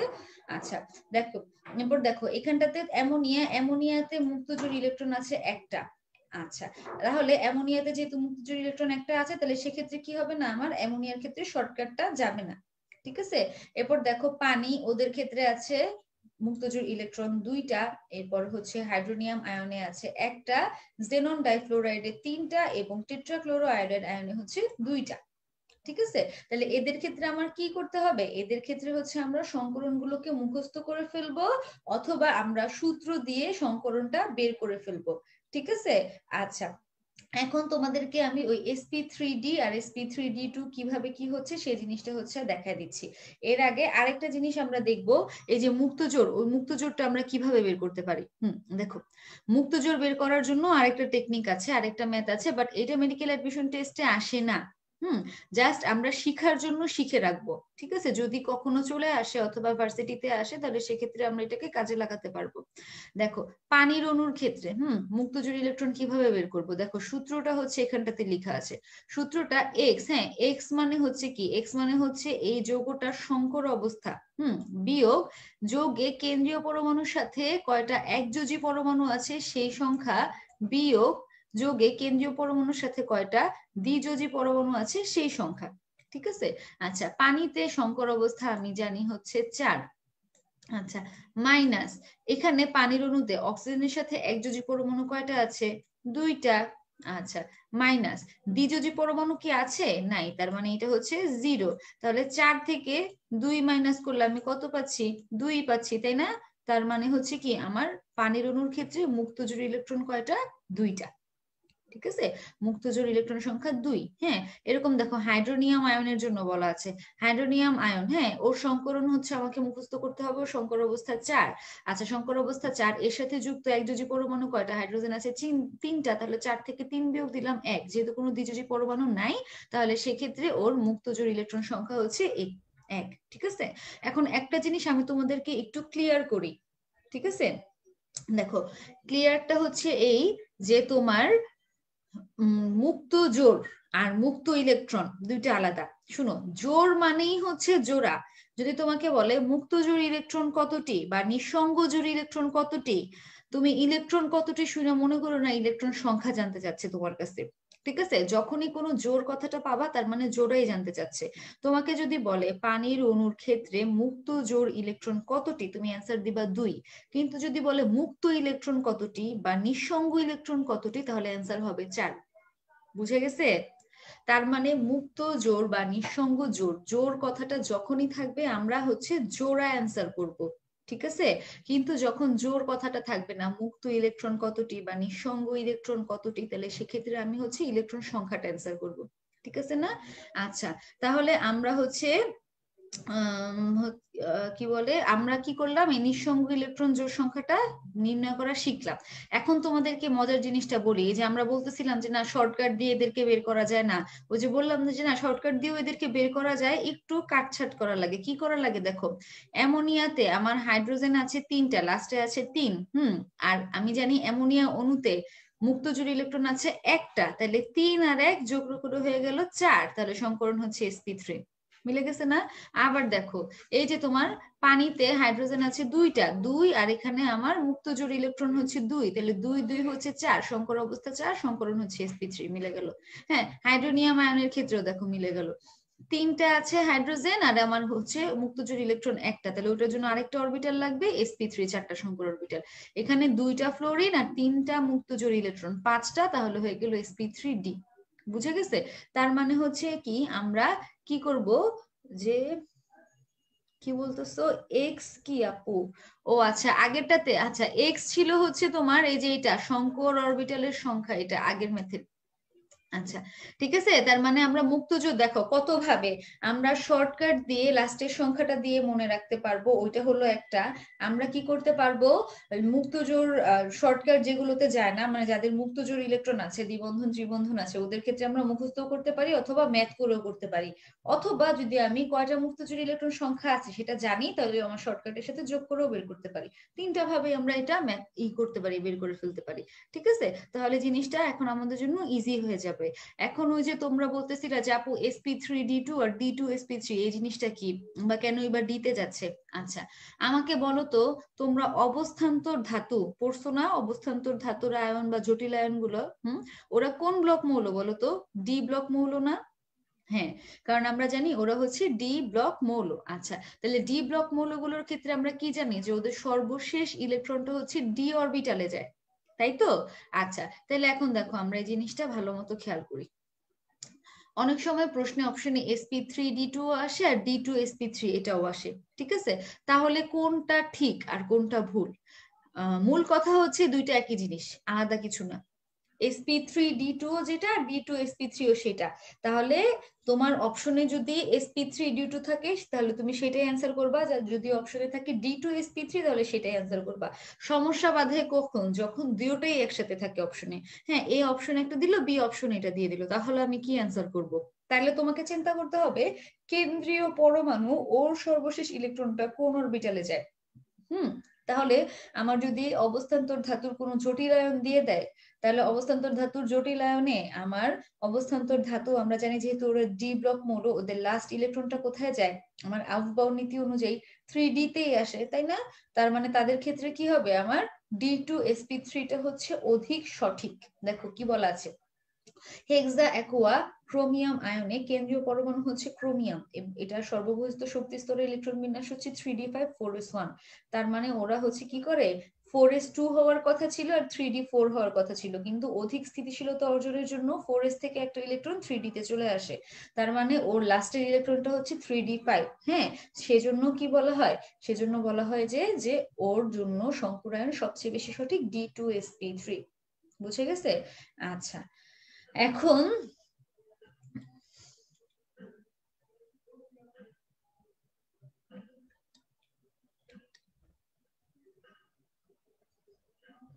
আচ্ছা, এখন তোমাদেরকে আরেকটা জিনিস হচ্ছে আমি দেখাই দিচ্ছি। সেটা হচ্ছে দেখো তোমাদের হাজারি স্যার, হ্যাঁ হাজারি স্যারের বইয়ের নতুন বইয়ের হচ্ছে 328 পেজ এবং পুরাতন বইয়ের হচ্ছে 313 পেজ। ঠিক আছে, দেখো এখানে বেশ কিছু যৌগ একটা ছকের মধ্যে দেওয়া আছে, অণুর প্রকৃতি, সংশ্লিষ্ট যৌগ এবং একটা উদাহরণ সহ এদের সংকর অবস্থা বা হচ্ছে গঠন সেটা দেখা দেওয়া হয়েছে। আচ্ছা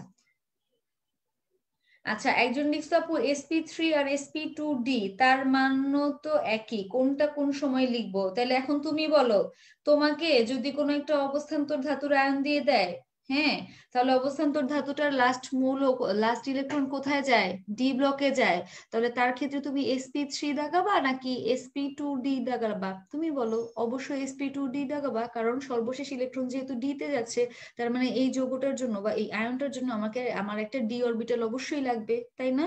তো জিনিসটা তো খুব ইজি, এটা তো এত কনফিউজ হওয়ার বা এত কঠিন করে চিন্তা করার কোনো প্রয়োজন নাই। জাস্ট আমরা দেখবো যে অবস্থান্তর ধাতু আছে কি নেই।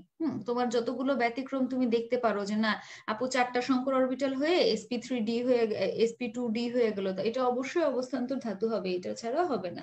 আচ্ছা ঠিক আছে, তাহলে কি আমরা এটা বলতে পারি যে লাস্টে টা যে অরবিটালে যাবে ওইটাই ফার্স্টে লিখবো ডি অরবিটালের ক্ষেত্রে? হ্যাঁ আপু অবশ্যই, যে এতক্ষণে বুঝেছো যে লাস্টে যে ইলেকট্রনটা যায় ওটাই হচ্ছে আমরা আগে লিখবো, নিয়ম হচ্ছে ওইটাই, ওইটাই সবার আগে লিখতে হয়। ঠিক আছে, আচ্ছা ঠিক আছে। তাহলে আমরা কি বুঝলাম, যে যে ক্ষেত্রে অবস্থান্তর ধাতু থাকবে তাদের আয়নগুলোর ক্ষেত্রে অবশ্যই অবশ্যই ডি অরবিটালে ইলেকট্রন যাবে মাস্ট। তার মানে তাদের ক্ষেত্রে অবশ্যই আবার কি করতে হবে, আগে ডি অরবিটাল লিখতে হবে, আগে ডি দেন এসপি হিসাব করে আমরা বসাই ফেলবো। ঠিক আছে, আচ্ছা দেখো, তাহলে যাদের এস ব্লকে আগে যায় সেটা তো এস এর পর ডি হবে।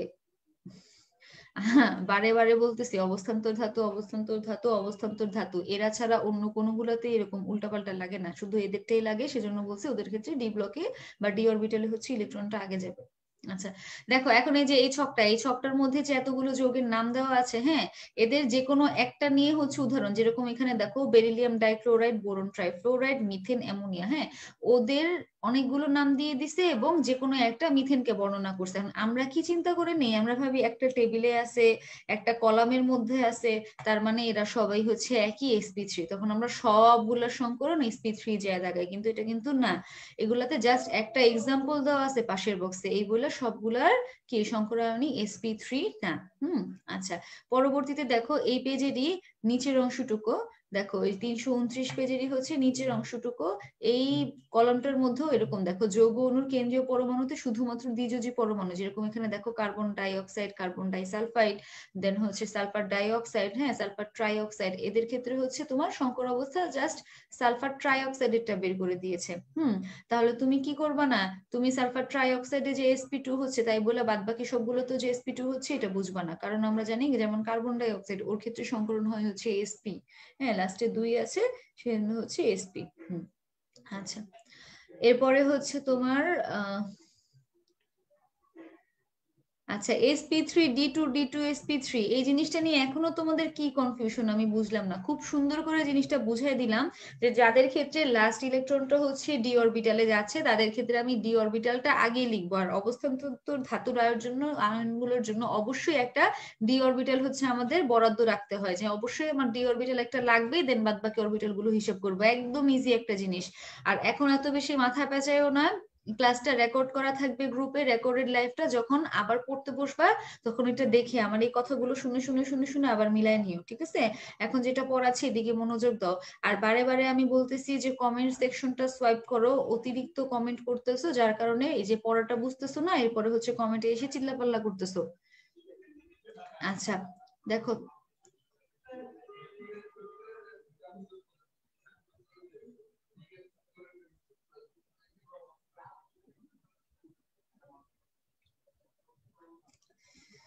আচ্ছা এখন হচ্ছে আমরা আমাদের হাজারি স্যারের হচ্ছে 323 পেজে চলে আসবো। দেখো এখানে হচ্ছে F100 দেওয়া আছে, মৌলের পর্যায়বৃত্ত ধর্ম এবং রাসায়নিক বন্ধন। হ্যাঁ, এখানে কার্বনের sp3 সংকরণ, এরপরে হচ্ছে দেখো sp2 সংকরণে কোন কোন যৌগগুলো হচ্ছে, এরপর দেখো বোরনে sp2 সংকরণ হচ্ছে, এগুলো দেওয়া। তো তোমাদের এই পেজ থেকে কি পড়তে হবে, তোমাদের কোন সংকরণে, হ্যাঁ কোন সংকরণে হচ্ছে কোন ধরনের জ্যামিতিক গঠন হচ্ছে, বন্ধন কোণ কত হচ্ছে, কয়টা করে সিগমা বন্ধন হচ্ছে, কয়টা করে এখানে পাই বন্ধন হচ্ছে, সেই জিনিসগুলো হচ্ছে তোমরা দেখবা, ঠিক আছে? দেখো পরবর্তী পেজে দেখো 324, এখানেও F100। হ্যাঁ, এখানেও দেখো কার্বনের sp2 সংকরণের কথা বলা। sp2 সংকরণে কার্বন কোন যৌগ গঠন করে, অ্যালকিন মানে কি ইথিন বা ইথিলিন, এগুলো হচ্ছে সে গঠন করতেছে, ঠিক আছে? আচ্ছা, এরপরে দেখো পরবর্তী পেজ 325, এটাও হচ্ছে F100 দেওয়া, তার মানে এখানে 3.9.3 টপিক sp সংকরণ। তার মানে দেখো আমরা কতগুলো জিনিস দেখলাম, এখানে দেখলাম হচ্ছে sp2, ওইখানে sp3, আর এখানে হচ্ছে sp। এতগুলো সংকরণ, হ্যাঁ কার্বন 3টা সংকরণে, কার্বন যেহেতু হচ্ছে তোমার চতুর্যোজ্যতা আছে, তার মানে সে 3টা সংকরণই হচ্ছে 3 ধরনের যৌগ সে তৈরি করতে পারবে, ঠিক আছে? তাহলে আমাকে কি করতে হবে, আমি বন্ধন কোনটা দেখবো প্রত্যেকটা সংকরণের জন্য, জ্যামিতিক অণুর জ্যামিতিক গঠনের আকৃতিটা কেমন হবে সেটা হচ্ছে আমি দেখবো। আচ্ছা দেখো এরপরে 326 পেজ, এখানটাতেও হচ্ছে F100 দেওয়া। আচ্ছা ঠিক আছে, এখানে তাহলে কি আছে, এখানে এই যে এই জিনিসটা আমার জন্য গুরুত্বপূর্ণ। এখানে দেখো কার্বন কার্বন ত্রিবন্ধন দূরত্ব দেওয়া আছে, কার্বন কার্বন দ্বিবন্ধন দূরত্ব ন্যানোমিটার এককে দেওয়া আছে। হ্যাঁ, কার্বন কার্বন ত্রিবন্ধন হচ্ছে 0.120 ন্যানোমিটার এবং দ্বিবন্ধন দূরত্ব হচ্ছে তোমার 134। দেখো ত্রিবন্ধন মানে বন্ধন বেশি, মানে হচ্ছে তোমার কি আকর্ষণ বেশি, তাহলে সেক্ষেত্রে কি হবে, দূরত্ব কম হবে, তার মানে বন্ধন সংখ্যা যত বাড়ে দূরত্ব হচ্ছে তত কমে। হ্যাঁ, নিচের এই জায়গাটা যেটা লাগে সেটা হচ্ছে দেখো এদের এস বৈশিষ্ট্য আর হচ্ছে পি বৈশিষ্ট্য।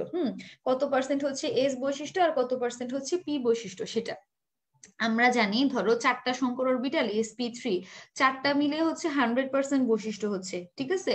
তার মানে কি মনে করো sp3 4টা মিলে হচ্ছে 100%, তাহলে এখানে এস কয়টা আছে, একটা, তাহলে একটার জন্য 100-এর 4/1 মানে 25%, আর পি আছে 3টা, তার মানে এটার জন্য হবে 100-এর কি 4/3 তাহলে হচ্ছে 75%। তাহলে sp2 এর জন্য কি হবে 3/100, তার মানে এস এর মান হচ্ছে তোমার 33 দশমিক সামথিং আসবে, আর পি বৈশিষ্ট্য হবে 66 দশমিক সামথিং এরকম। আবার যখন sp সংকরণ মানে দুইটা মিলে 100% হচ্ছে, তার মানে 50-50, এস বৈশিষ্ট্য 50%, পি বৈশিষ্ট্য 50%, ঠিক আছে? এটা খুবই হচ্ছে ইজি জিনিস। এখন দেখো এই জায়গাটা তোমাদের পরবর্তী স্লাইডে কি করা আছে, ইথেন ইথিন এবং ইথাইন অণুতে কার্বনের সংকরীকরণ নিয়ে হচ্ছে একটা ছক। হ্যাঁ, এটা তোমাদেরকে আমি স্লাইডে নিয়ে এসেছি দেখানোর জন্য, এটা তোমাদের কম্পেনিয়ন বুকেও তোমরা পাবা, বুঝে গেছে? এটা কম্পেনিয়ন বুকেও হচ্ছে পাবা, এছাড়াও আমি এক্সট্রা করে তোমাদের জন্য স্লাইডে এটা নিয়ে এসেছি। দেখো এখানে কি আছে, এখানে অ্যালকেন অ্যালকিন এবং অ্যালকাইন তিনটারই সংকরণ দেওয়া আছে, এদের কত পার্সেন্ট এস বৈশিষ্ট্য মুখস্থ করার কোনো প্রয়োজন নেই, আমরা বের করতে পারি। বন্ধন কোণ দেওয়া আছে, দেখো sp3 সংকরণে 109.5, sp2 তে 120 এবং sp তে হচ্ছে 180 ডিগ্রি। বন্ধন দূরত্ব গুলো দেওয়া আছে এবং অণুর বা যৌগের হচ্ছে জ্যামিতিক গঠনটা দেওয়া আছে। এইটা একদম 100%, হ্যাঁ কণ্ঠস্থ মুখস্থ অন্তস্থ যতভাবে যা করা যায় একদম 100% এটা আমাদের পড়তে হবে। কারণটা কি বলো, এটা হচ্ছে আমাদের জৈব যৌগের একদম রিলেটেড টপিক, মানে জৈব যৌগেও এটা আছে, এটা আমাদের পর্যায়বৃত্তের ধর্মেও আছে, ঠিক আছে, তার মানে হচ্ছে কি এই জিনিসটা খুব সুন্দর করে আমাদেরকে পুরোপুরি মুখস্থ করে ফেলতে হবে এতক্ষণে। যে এই পেজগুলা, এই যে এই পেজগুলাতে যাবতীয় যা ইনফরমেশন ছিল সবগুলোই হচ্ছে এইটা এই ছকের মধ্যে দিয়ে দেওয়া আছে। ঠিক আছে, আচ্ছা ঠিক আছে। এটা অর্গানিক কেমিস্ট্রিরও অংশ, আবার আমাদের হচ্ছে পিরিয়ডিক প্রপার্টিসেরও হচ্ছে অংশ। আচ্ছা, এখন চলে আসো টপিক 3.10, শঙ্কর অরবিটালের সাথে সমযোজী যৌগের আকৃতির সম্পর্ক। এটা হচ্ছে নতুন বইয়ের 326 এবং 327 এই দুইটা পেজে আছে, আমি একসাথে আর কি অ্যাড করে ফেলছি। দেখো এখানটাতে তোমার কি করা আছে, যে পয়েন্ট আকারে হচ্ছে কোন কোন সংকরণে হচ্ছে তোমার কোন ধরনের হবে, জ্যামিতিক অণুর গঠন কেমন হবে, দেন হচ্ছে বন্ধন কোন কতটুকু হবে, ঠিক আছে, এগুলো হচ্ছে বলা। এই সেম জিনিসটাই যেন পরবর্তীতে হচ্ছে এই ছকটার মধ্যে, এটা নতুন বইয়ের হচ্ছে 327 পেজে আছে এবং পুরাতনটাতে হচ্ছে 312 পেজে আছে। হ্যাঁ, আচ্ছা দেখো এটাতে হচ্ছে দেওয়া, এবং 100% লিখছি। 100 মানে কি, এটা কিন্তু ভেরি ভেরি ইম্পর্টেন্ট, ঠিক আছে। ভিভিআই এখানে আমাদের আমরা যখন মেডিকোতে ক্লাস করতাম, আমাদের ভাইয়া মানে আপু আর কিভাবে শিখাইতেন, টি টি এম। টিটিএম জিনিসটা কি? আচ্ছা, আপু বলতে এটার পাশে হচ্ছে টিটিএম লিখে রাখো, টিটিএম লিখে রাখো। তখন যা বলতো যে টিটিএম হচ্ছে টনটনা মুখস্থ, মানে কি এমন ভাবে মুখস্থ করব যে টন করে আমরা অ্যান্সার করতে পারি। কজ এই ছকটা থেকে প্রত্যেক বছর প্রশ্ন আসে। এমনিতেই পর্যাবৃত্ত ধর্ম এমন একটা অধ্যায়, একাই তার থেকে 4-5টা করে প্রশ্ন আসে। তোমার কেমিস্ট্রিতে টোটাল প্রশ্ন আসে 25টা, তার মধ্যে এরকম 4-5টা এই পর্যাবৃত্ত থেকে চলে আসে। তার মধ্যে এই ছকটা থেকে প্রতি বছরই প্রশ্ন আসে, তার মানে এটা আমাদের জন্য খুবই খুবই খুবই গুরুত্বপূর্ণ। ঠিক আছে, দেখো এখানে কি আছে, এই যে এই কথাগুলা ছক আকারে সাজাই দিছে। বোরন ডাইক্লোরাইড কোন সংকরণ হচ্ছে, এরপর ইলেকট্রন, হ্যাঁ, বন্ধন জোড় কত জোড়া, মুক্ত জোড় কত জোড়া, এগুলা দেওয়া আছে, ওদের অণুর জ্যামিতিক গঠন দেওয়া আছে, আর হচ্ছে অণুতে বন্ধন কোণ দেওয়া আছে। ঠিক আছে, এরপর দেখো বোরন ট্রাইক্লোরাইড। বোরন ট্রাইক্লোরাইডে হচ্ছে তোমার কি বলে ইলেকট্রন, হ্যাঁ, বন্ধন জোড় কত জোড়া আছে, ওদের হচ্ছে তোমার জ্যামিতিক গঠন, এরপরে হচ্ছে বন্ধন কোণ, এগুলা দেখো। যে নিঃসঙ্গ ইলেকট্রন কার আছে, অ্যামোনিয়াতে আছে একটা, পানিতে আছে দুইটা। যাদের নিঃসঙ্গ ইলেকট্রন যুগল থাকে তাদের ক্ষেত্রে হচ্ছে বিকর্ষণ হয়, আর বিকর্ষণের কারণে বন্ধন কোণটা হচ্ছে কমে যায়। দেখো অ্যামোনিয়াতে হয়ে গেল তোমার 107। sp3 সংকরণ মিথেনেও ছিল, অ্যামোনিয়াতেও আছে, পানিতেও আছে, কিন্তু মিথেনের বন্ধন কোণ 109.5। অ্যামোনিয়াতে একটা নিঃসঙ্গ ইলেকট্রন যুগল থাকাতে তার জন্য বন্ধন কোণ কমে হয়ে গেল 107। আর পানিতে যেহেতু দুইটা নিঃসঙ্গ ইলেকট্রন যুগল, তার মানে এক্ষেত্রে বিকর্ষণ হচ্ছে আরো বেশি, তাহলে আরো বেশি কত, 104.5। ঠিক আছে, আচ্ছা দেখো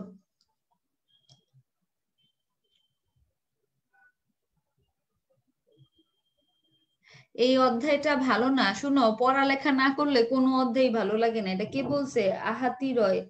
হ্যাঁ, পড়ালেখা না করলে কোনো কোনো চ্যাপ্টারই ভালো লাগবে না, বুঝছো। পর্যাবৃত্ত ধর্ম কঠিন, এটা আমি অবশ্যই মানি, কজ আমি যখন স্টুডেন্ট ছিলাম আমার নিজের কাছেও অনেক বেশি কঠিন লাগতো। বাট এই চ্যাপ্টারটা কঠিন হলো তুমি যদি কিছু জিনিসপত্র যে কি মানে তোমার বেসিক যে জিনিসগুলো আমরা তোমাদেরকে বুঝাই দিচ্ছি, যেরকম পর্যাবৃত্ত ধর্মের ক্রমটা বুঝাই দিচ্ছি, দেন সংকরণের কিছু জিনিসপত্র বুঝাই দিলাম, এই জিনিসগুলো মাথায় রাখলে বইয়ের যে কোনো জায়গা থেকে কোয়েশ্চেন আসুক না কেন অ্যান্সার করা যায়। ঠিক আছে, আচ্ছা দেখো নিঃসঙ্গ ইলেকট্রন যুগল, নিঃসঙ্গ ইলেকট্রন যুগল বিকর্ষণ, নিঃসঙ্গ ইলেকট্রন যুগল বন্ধন ইলেকট্রন যুগল বিকর্ষণ, এবং বন্ধন বন্ধন মানে লোন পেয়ার যে বিকর্ষণ সেটা সবচেয়ে বেশি। হ্যাঁ, তারপরে লোন পেয়ার বন্ড পেয়ার, এরপরে হচ্ছে বন্ড পেয়ার বন্ড পেয়ার। ঠিক আছে, আচ্ছা ঠিক আছে। এরপরে তোমার এই যে এটা নতুন বইয়ের হচ্ছে 332 পেজে এবং পুরাতনের হচ্ছে 316 পেজে আছে। ঠিক আছে, আচ্ছা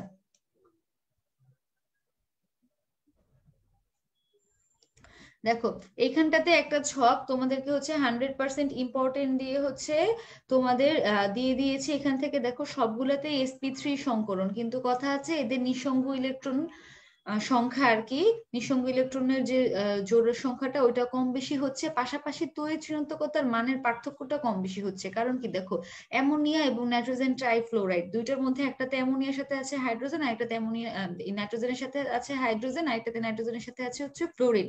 দুইজনের মধ্যে ফ্লোরিনের তড়িৎ ঋণাত্মকতা বেশি এবং হাইড্রোজেনের তড়িৎ ঋণাত্মকতা কম, তার মানে অ্যামোনিয়া যৌগে ওদের বন্ধনে যে তড়িৎ ঋণাত্মকতার মানের পার্থক্য সেটা আমি কম পাবো আর নাইট্রোজেন ট্রাইফ্লোরাইডে পাবো বেশি, যার কারণে ওদের বন্ধন কোণটাও চেঞ্জ হয়ে যাচ্ছে। অ্যামোনিয়ার জন্য হচ্ছে 160 ডিগ্রি এবং ফ্লোরিনের জন্য হচ্ছে 102.5 ডিগ্রি। ঠিক আছে, আচ্ছা এখন দেখো আমরা পরবর্তী টপিকে চলে আসতেছি 3.1 একই যৌগে বিভিন্ন ধরনের বন্ধনের উপস্থিতি। আমরা জানি বন্ধন কি কি আছে, সমযোজী বন্ধন, সন্নিবেশ সমযোজী, এরপরে হচ্ছে আয়নিক বন্ধন, তাই না? দেখো অ্যামোনিয়াম ক্লোরাইড, হ্যাঁ এই যৌগটার মধ্যে কয়টা বন্ধন আছে সেটা আমরা বের করি। অ্যামোনিয়াম ক্লোরাইড এটা বানানোর জন্য কি ছিল, প্রথমে অ্যামোনিয়াম একটা আয়ন ছিল ধনাত্মক আর ক্লোরাইড আয়ন ছিল হচ্ছে ঋণাত্মক।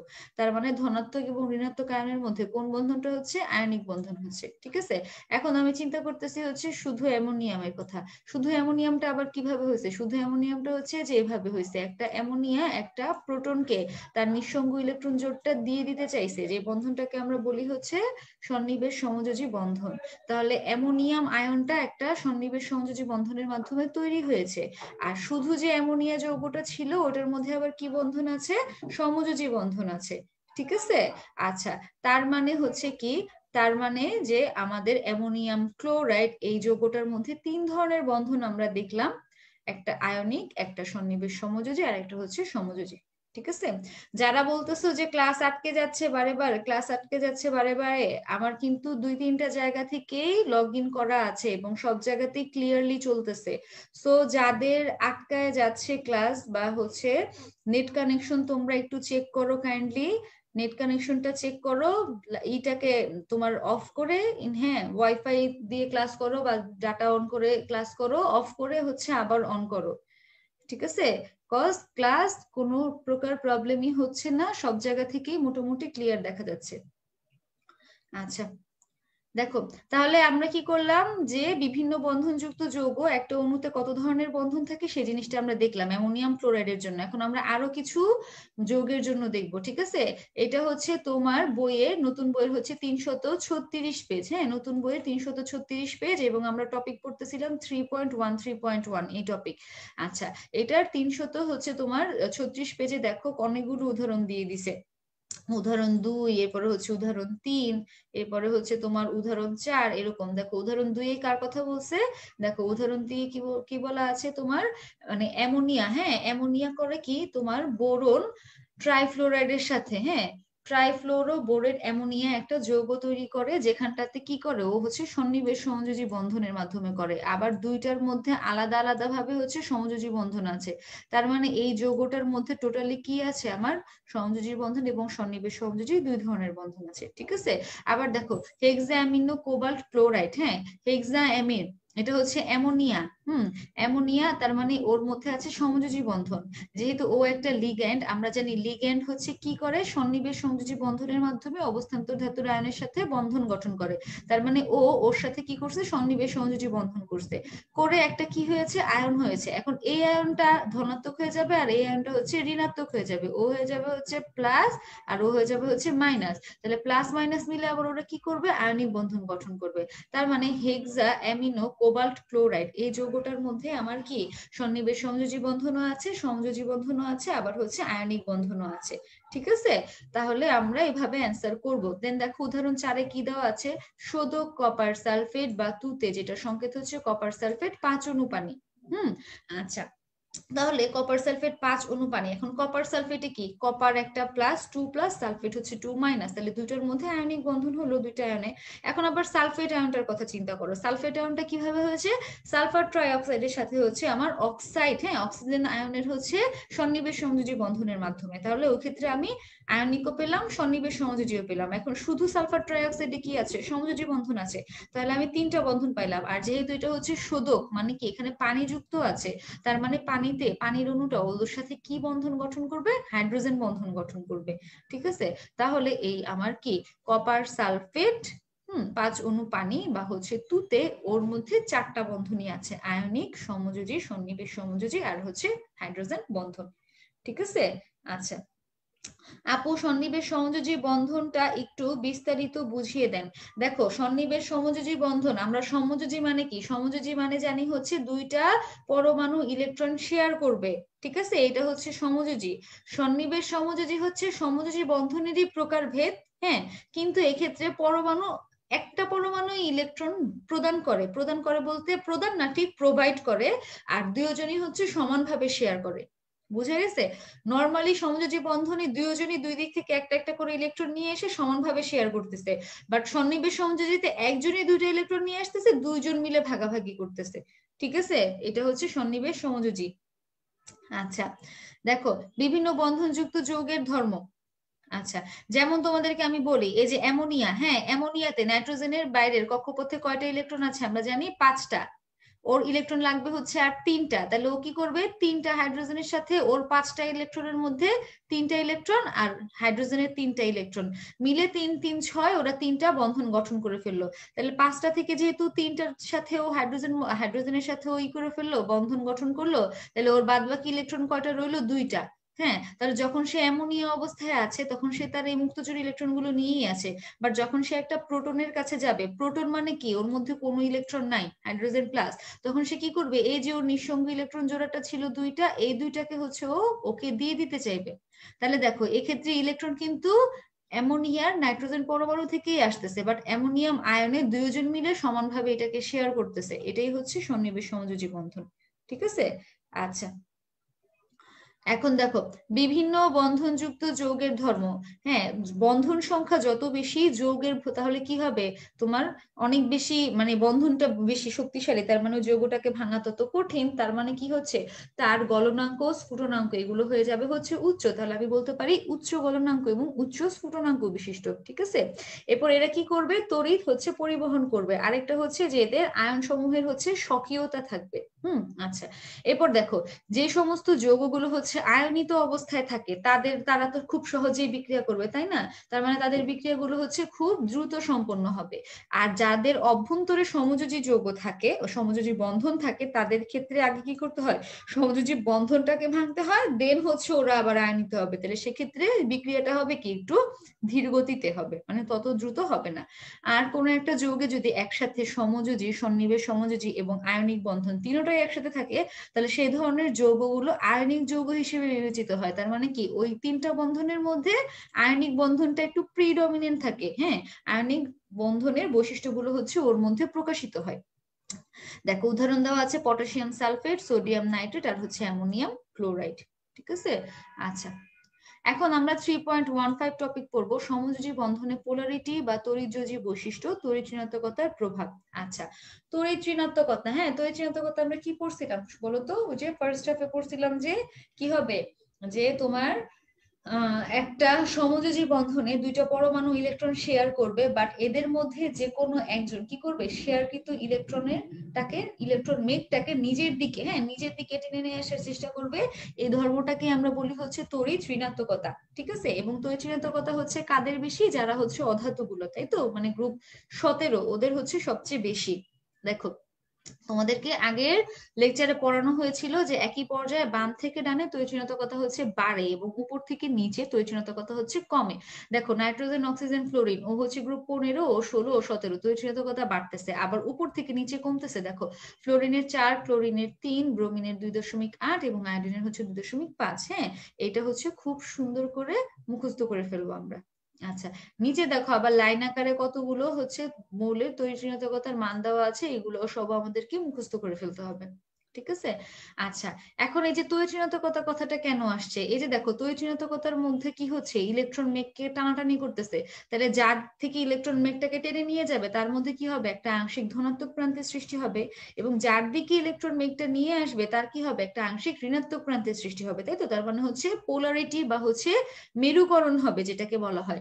তাহলে দেখো এই তড়িৎ ঋণাত্মকতার পার্থক্য, এই জিনিসটা আমরা তড়িৎ ঋণাত্মকতার পার্থক্য বলতে কি বুঝি, একটা সমযোজী যৌগ, সাপোজ হচ্ছে আমি লিখতেছি হচ্ছে হাইড্রোজেন ফ্লোরাইড। হ্যাঁ, হাইড্রোজেন ফ্লোরাইডে হাইড্রোজেন এবং ফ্লোরিন হচ্ছে সমযোজী বন্ধন গঠন করেছে। তাহলে এই সমযোজী যৌগে 2টা পরমাণুর তড়িৎ ঋণাত্মকতার মানের পার্থক্য, হ্যাঁ পার্থক্যটা যদি 0.5 থেকে 1.9 এর মধ্যে হয়, তাহলে হচ্ছে ওরা কি হবে, পোলার সমযোজী। যদি 1.9 এর বেশি হয় তাহলে হবে আয়নিক, এবং 0.5 এর থেকে কম, 1.9 এর বেশি হলে আয়নিক, আর যদি 0.5 এর চেয়ে কম হয় তাহলে হবে অপোলার সমযোজী। ঠিক আছে। আচ্ছা, তাহলে দেখো জিনিসটা, যেখানে মানের পার্থক্য অনেক বেশি সেক্ষেত্রে কি হবে, তোমার আয়নিক হবে বৈশিষ্ট্য। আর যে ক্ষেত্রে মানের পার্থক্য অনেক কম সেক্ষেত্রে কি হবে, সমযোজী, এবং সেটা কেমন, পোলারও হতে পারে অপোলারও হতে পারে। ঠিক আছে। আচ্ছা, এখন এই যে হাইড্রোজেন ফ্লোরাইডের কথা বললাম, হাইড্রোজেন ফ্লোরাইডের এটা দেখো, হাইড্রোজেনের তৈরিণাত্মকতা হচ্ছে 2.1 এবং ফ্লোরিনের হচ্ছে 4। তাহলে আমি যখন পার্থক্য বের করব, ঠিক আছে, পার্থক্য বের করলে আমার হচ্ছে 4 থেকে 2.1 মাইনাস দিলাম 1.9। এখন দেখো এই 1.9টা কি, যে আমার পোলারিটি রেঞ্জে পড়তেছে না, এবং সর্বোচ্চ, মানে এটা থেকে এটা পর্যন্ত পোলার এবং ও হচ্ছে সর্বোচ্চ, সেজন্য বলা হয় হাইড্রোজেন ফ্লোরাইড হচ্ছে পোলার সমযোজী এবং সর্বাধিক পোলার সমযোজী বা সর্বাধিক পোলার অণু। ওর অণুতে দুইটা পরমাণুর তৈরিণাত্মকতার পার্থক্য হচ্ছে 1.9, যেটা পোলার সমযোজী হওয়ার রেঞ্জের মধ্যে একদম মার্জিনালি চলে আসতেছে। সেজন্য বলবো যে কি, ও হচ্ছে সর্বাধিক পোলার অণু। ঠিক আছে। আচ্ছা, এখন অনেকে বলতে পারো যে আপু আপনি তো 4 থেকে 2.1 বিয়োগ দিলেন, আমি যদি 2.1 থেকে 4 বিয়োগ দিতাম তাহলে 1.9 এর আগে যে একটা মাইনাস চলে আসতো, আর -1.9 তো হচ্ছে অপোলার সমযোজী হয়ে যেত, কারণ -1.9 তো 0.5 এর চেয়ে কম, তাহলে তো আমার হাইড্রোজেন ফ্লোরাইড তখন অপোলার সমযোজী হয়ে যায়। তাহলে আমি জিনিসটা কিভাবে পারবো, আমি কিভাবে ব্যাখ্যা করবো? হ্যাঁ, দেখো, এতক্ষণ যাবত আমি যে তোমাদেরকে পড়ায় আসতেছি, আমি কিন্তু অলওয়েজ বলতেছি যে তড়িৎ ঋণাত্মকতার মানের পার্থক্য, মান কথাটা কিন্তু আমি বরাবরই বলে আসতেছি। তার মানেটা কি, তার মানে হচ্ছে যে আমরা যখন একটা যৌগ হচ্ছে কি পোলার সমযোজী হচ্ছে নাকি আয়নিক হচ্ছে নাকি অপোলার হচ্ছে, এই জিনিসটা যখন আমরা বের করব, আমরা কিভাবে বের করব, আমরা অবশ্যই মানটাকে খেয়াল করব, এটার সামনে মাইনাস আসতেছে নাকি প্লাস আসতেছে সেই জিনিসটা আমরা দেখবো না। ঠিক আছে। তাহলে তখনই আমরা কি করতে পারবো, রেঞ্জের মধ্যে এটা বসায় ফেলবো, এরপরে বের করবো সেটা কি পোলার সমযোজী নাকি অপোলার সমযোজী নাকি হচ্ছে আয়নিক। ঠিক আছে। তাহলে আমরা কেবলমাত্র কি করব, মানের পার্থক্য দেখবো, হ্যাঁ, ঋণাত্মক চিহ্ন বা ধনাত্মক চিহ্ন এগুলো হচ্ছে দেখবো না। আচ্ছা, দেখো, এখন নতুন বইয়ের হচ্ছে 340 পেজ। হ্যাঁ, 340 পেজে এতক্ষণ আমরা যা বলছি এটাই লেখা। দেখো এই জায়গাটা একটু কেটে গেছে। হ্যাঁ, হাইড্রোজেন ফ্লোরাইড হচ্ছে সর্বাধিক পোলার অণু, এটার কথা বলা, তো এই ঋণাত্মকতা মানের পার্থক্য 1.9। আবার দেখো এদের মেরু প্রবণতার ক্রম বলা আছে। দেখো, আমরা জানি কি ফ্লোরিনের তৈরিণাত্মকতার মান সবচেয়ে বেশি, এরপর আস্তে আস্তে নিচের দিকে গেলে কমবে। তার মানে এই হাইড্রোজেন ফ্লোরাইডের তৈরিণাত্মকতার মানের পার্থক্য বেশি এবং ওদের মানের পার্থক্য আস্তে আস্তে কম। তাহলে যেখানে তৈরিণাত্মকতার পার্থক্য বেশি হবে তাদের মেরু প্রবণতার ক্রম হবে বেশি। ঠিক আছে। আচ্ছা, এই ছকটা গুরুত্বপূর্ণ। দেখো এই ছক থেকে কি আসে, তোমার তৈরিণাত্মকতার মানের পার্থক্য কত হলে কত পার্সেন্ট আয়নিক বৈশিষ্ট্য, এই জিনিসগুলো হচ্ছে এই ছকে দেওয়া আছে। হ্যাঁ, এখান থেকে তোমার দুই ধরনের প্রশ্ন হতে পারে। দুই ধরনের প্রশ্নের মধ্যে একটা হচ্ছে ডিরেক্টলি তোমাকে বলে দিবে যে তৈরিণাত্মকতার মানের পার্থক্য, সাপোজ আমি তোমাকে বলতেছি 1.7 হইলে আয়নিক বৈশিষ্ট্য কত পার্সেন্ট হয়, তাহলে তুমি কি করবা, যেহেতু যে বক্সটা মুখস্থ করবা, তাহলে 1.7 থেকে বের করবা যে আয়নিক বৈশিষ্ট্য হচ্ছে 50%, যদি তৈরিণাত্মকতার মানের পার্থক্য হচ্ছে 1.7 হয়। ঠিক আছে। আচ্ছা, তাহলে আমাকে এটা হচ্ছে একটা ডিরেক্ট প্রশ্ন। আরেকটা যেটা করতে পারে, কোনো একটা যৌগ দিয়ে দিতে পারে। হ্যাঁ, যৌগ দিয়ে বললো যে এই যৌগটাতে আয়নিক বৈশিষ্ট্য কত পার্সেন্ট আছে। হ্যাঁ, যেমন ধরো তোমার হাইড্রোজেন ফ্লোরাইড বা ধরো হাইড্রোজেন ক্লোরাইড, হাইড্রোজেন ফ্লোরাইডে আমরা আয়নিক পার্থক্য কত পাইছিলাম, তৈরিণাত্মকতার মানের পার্থক্য 1.9 পাইছিলাম, তাই না? তাহলে 1.9 মানে কি 1.7 এবং 2.0 এই দুইটার হচ্ছে মাঝামাঝি, মানে 50 থেকে 75 মাঝামাঝি, তাই তো? তার মানে আমার অপশনটা ঠিক ওরকম করে মিল পাবো আমরা, তখন আমরা অ্যান্সার করে ফেলবো। তার মানে কি 50 কাছাকাছি বা হচ্ছে 50 থেকে 75 মাঝামাঝি যে একটা মান থাকবে সেটাই হচ্ছে আমরা অ্যান্সার করবো। ঠিক আছে। ফিজিক্সে তো আমরা এই ধরনের ম্যাথ অনেক সময় অ্যান্সার করি, এগুলো এরকম থাকে না, যদি কখনো থাকে, হ্যাঁ, তাহলে যেন তোমরা ঘাবড়ায় না যাও, এই বক্সটা দিয়ে সেগুলো অ্যান্সার করতে পারবা। দেখো গ্রুপ 16, হ্যাঁ, গ্রুপ 16তে কারা কারা আছে আমরা জানি, চ্যালকোজেন বলি গ্রুপ 16কে, তাই না? ও set, oxygen, sulphur, selenium, tellurium. তাহলে ওদের ক্ষেত্রে দেখো পানি, হ্যাঁ, পানিতে হাইড্রোজেন এবং অক্সিজেনের তৈরিণাত্মকতার মানের পার্থক্য যত হাইড্রোজেন সালফাইডে তার চেয়ে কম, কারণ আমরা জানি যেহেতু অক্সিজেনের নিচে হচ্ছে সালফার আর একই গ্রুপে উপর থেকে নিচে তৈরিণাত্মকতা হচ্ছে কমে, তাহলে তৈরিণাত্মকতার মানের পার্থক্য যদি কম হয় তার মানে সেখানে পোলারিটিও হচ্ছে কম, অপোলার হয়ে যাচ্ছে। তাহলে তোমার কি বলে, পানি হচ্ছে পোলার অণু এবং হাইড্রোজেন সালফাইড হচ্ছে অপোলার অণু। ঠিক আছে। আচ্ছা, এরপরে দেখো 3.15.2 আয়নিক যৌগের সমযোজী বৈশিষ্ট্য, covalent character in ionic compound. দেখো আমাদের বিজ্ঞানী ফাজান, হ্যাঁ, উনি কি করছেন, এই যে আমরা আয়নিক যৌগগুলোর কথা বলতেছি ওগুলোর যে সমযোজী বৈশিষ্ট্যগুলো থাকে ওগুলো নিয়ে উনি হচ্ছে একটা নীতি বানাইছেন যেগুলোকে বলা হয় ফাজানের পোলারায়ন নিয়ম। এই ফাজানের পোলারায়ন নিয়মে উনি তিনটা পয়েন্টের মাধ্যমে আর কি পোলারায়ন নীতিটাকে হচ্ছে ব্যাখ্যা করছেন। হ্যাঁ, কি কি ব্যাখ্যা করছেন দেখো। প্রথমটাতে কি বলা আছে, ক্যাটায়ন এবং অ্যানায়নের চার্জের পরিমাণ, হ্যাঁ, চার্জের পরিমাণ হচ্ছে যত বেশি পোলারায়ন হয় হচ্ছে তত বেশি। চার্জ বাড়লে পোলারায়ন বাড়বে, চার্জ কমলে পোলারায়ন কমবে। আবার ক্যাটায়ন যত ছোট হয় এবং অ্যানায়ন যত হচ্ছে বড় হয়, হ্যাঁ, পোলারায়ন তত বেশি হয়। আরেকটা বলছে যাতে ডি অরবিটালে বা ডি অরবিটালে ইলেকট্রন যায় বা ইলেকট্রন বিন্যাস থাকে, তো ক্যাটায়ন ছোট হবে নাকি হচ্ছে অ্যানায়ন ছোট হবে, আমরা অনেক সময় হচ্ছে কনফিউজড হয়ে যাই, তাই না?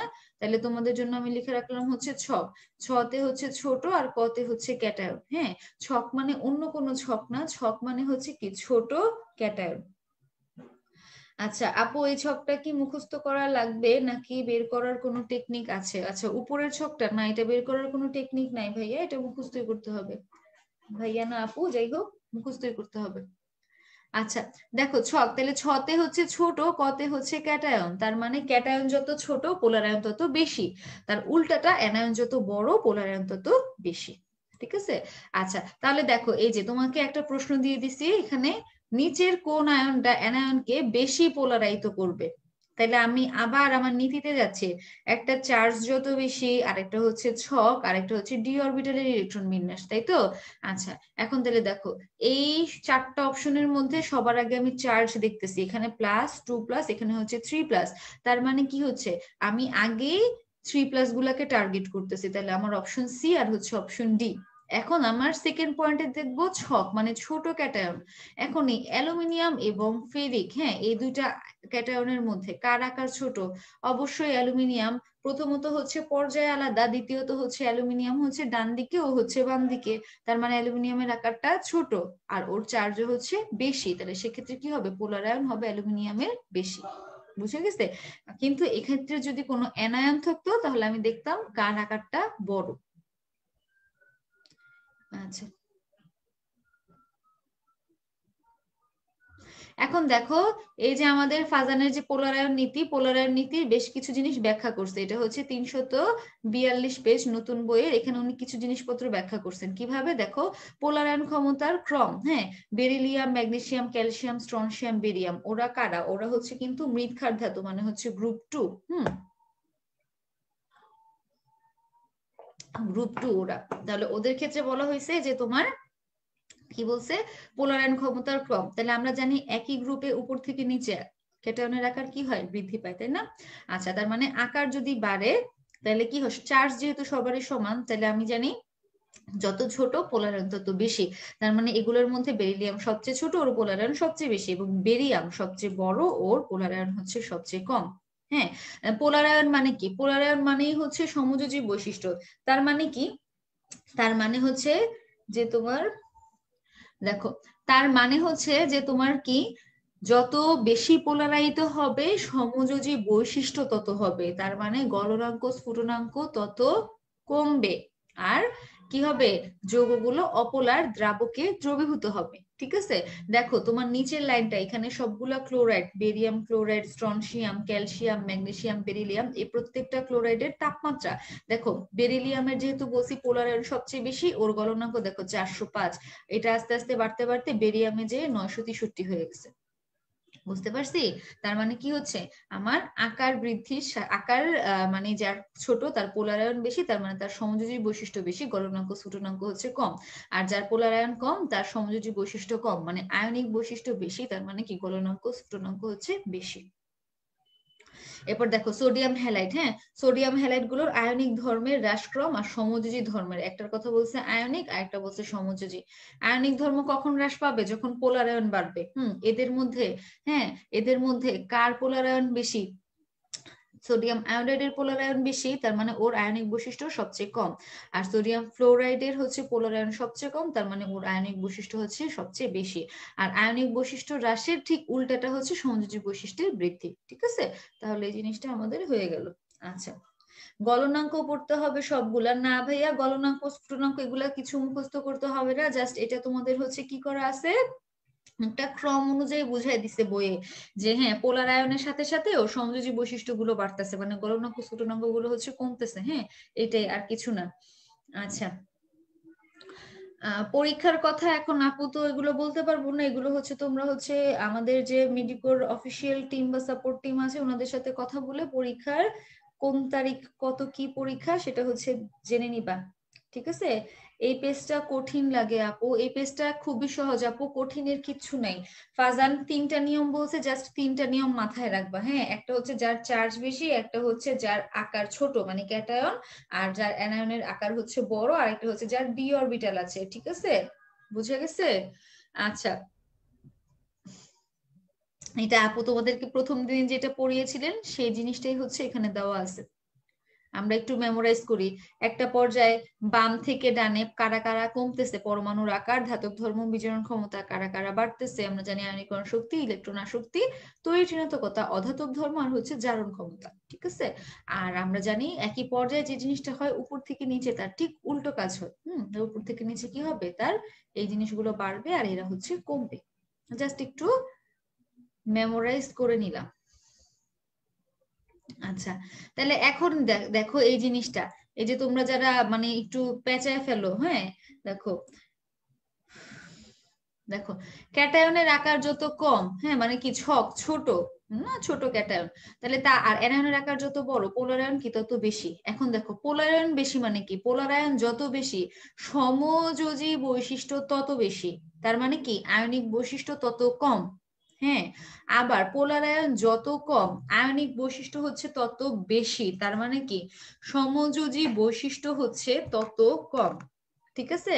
তাহলে পোলারায়ন দিয়ে আমরা কি বুঝলাম, পোলারায়ন কার হবে, যার চার্জ বেশি, যে ক্যাটায়নের আকার ছোট, যে অ্যানায়নের আকার বড়, আর হচ্ছে যার ডি অরবিটাল আছে। এখন এই পোলারায়ন জিনিসটা আবার কি, যার পোলারায়ন বেশি তার সমযোজী বৈশিষ্ট্য বেশি এবং আয়নিক বৈশিষ্ট্য কম, তার মানে কি তার গলনাঙ্ক স্ফুটনাঙ্ক এগুলা কম, সে অপোলার দ্রাবকে দ্রবীভূত এবং সে কি হবে বর্ণযুক্ত হবে, দানাদার না অদানাদার, অদানাদার হবে, ঠিক আছে। আর যার আয়নিক বৈশিষ্ট্য বেশি তার ক্ষেত্রে কি হবে গলনাঙ্ক স্ফুটনাঙ্ক বেশি হবে, এরপরে সে হচ্ছে পোলার দ্রাবকে দ্রবীভূত হবে মানে পানিতে দ্রবণীয় হবে এবং দানাদার ও বর্ণহীন হবে, ঠিক আছে। আচ্ছা, কম্পেনিয়ন বুকে যেগুলোর গলনাঙ্ক স্ফুটনাঙ্ক আছে সেগুলো সব পড়তে হবে। দেখো গলনাঙ্ক স্ফুটনাঙ্ক কখনোই একটা সিটিং এ মানে এক বসায় তুমি সব মুখস্থ করে ফেলতে পারবে না, ঠিক আছে। তোমাদের গলনাঙ্ক স্ফুটনাঙ্ক আগের মানে আগে অনেক বছর আগে এই ধরনের প্রশ্নগুলো আসতো বেশি, বাট রিসেন্ট ইয়ার্স গুলোতে দেখা যায় গলনাঙ্ক স্ফুটনাঙ্ক থেকে মানে সংখ্যা ভিত্তিক প্রশ্ন খুবই কম আসে, ঠিক আছে। তাও তোমাদের জন্য কয়েকটা ইম্পর্টেন্ট যেগুলো আমরা কম্পেনিয়ন বুকে দিয়ে দেই, ওগুলো তোমরা যে যতটুকু পারো মুখস্থ করার মতো করে ফেলবা, হ্যাঁ। পুরোটা পড়া, দেখো আমাদের কাজ হচ্ছে তোমাদেরকে জাস্ট একটা গাইডলাইন দেওয়া, বাট পড়ার কাজটুকু তো তোমার নিজেরই করতে হবে, তাই না। আমরা কি করি পড়াটাকে একটু কমায় আনি, যে একদম যে জিনিসটা একদম খুবই গুরুত্বপূর্ণ সেই জিনিসগুলো যেন আমরা আগে পড়ি, যে এখান থেকে প্রশ্ন যেন আমার মিস না যায়, হ্যাঁ এরকম। তো তোমাদের কম্পেনিয়ন বুকে যে গণনাঙ্ক স্ফুটনাঙ্ক গুলো আমরা দিয়েছি ওগুলো যদি তুমি অল্প অল্প করে 2টা 3টা করে মুখস্থ করতে পারো বা কোনো রকম টেকনিক খাটায় মনে রাখতে পারো তাহলে তো অনেক ভালো, জায়গায় অসুবিধার কিছুই নেই।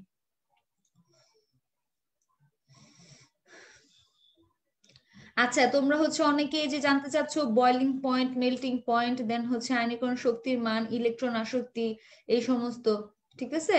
আচ্ছা, এই সমস্ত জিনিসপত্র মানটান মুখস্থ করতে হবে কিনা, মান নিয়ে কখনো প্রশ্ন আসে না, তোমরা মান মান করে মাথা নষ্ট করো না, হ্যাঁ আমারও মাথা নষ্ট করো না, তোমাদেরও মাথা নষ্ট করো না, কুল থাকার চেষ্টা করো, ঠিক আছে। বলি না আমরা প্যারা নাই চিল, ওরকম চিল, প্যারা নেওয়ার কোনো প্রয়োজন নেই, যেগুলো আসে সেগুলো আমরা বলি ক্লাসে।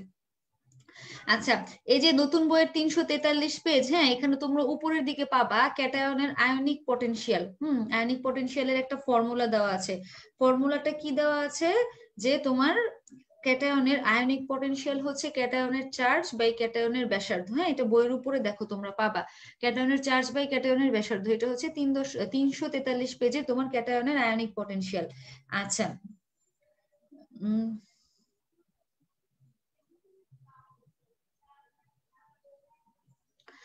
আচ্ছা দেখো, তাহলে এই আয়নিক পটেনশিয়াল লিখতেছি আমি চার্জে উপরে আর ব্যাসার্ধ নিচে, তার মানে আয়নিক পটেনশিয়ালের সাথে ব্যাসার্ধের সম্পর্ক হচ্ছে ব্যস্তানুপাতিক। ঠিক আছে, এটা আমাদের এই ফর্মুলা ছাড়াও আমরা যে প্রথম অংশে, এই চ্যাপ্টারের প্রথম অংশে যে ছকটা পড়েছিলাম, মনে আছে না ছকটা? সেই ছকটা দিয়ে হচ্ছে আমরা মনে রাখতে পারি যে আমরা কি জানি যে ডান থেকে বাম দিকে গেলে কি হয়, পরমাণুর আকারটা হচ্ছে কমে, সাথে সাথে হচ্ছে আয়নিক পটেনশিয়াল, আয়নীকরণ শক্তি, ইলেকট্রন আসক্তি এগুলো হচ্ছে বাড়ে।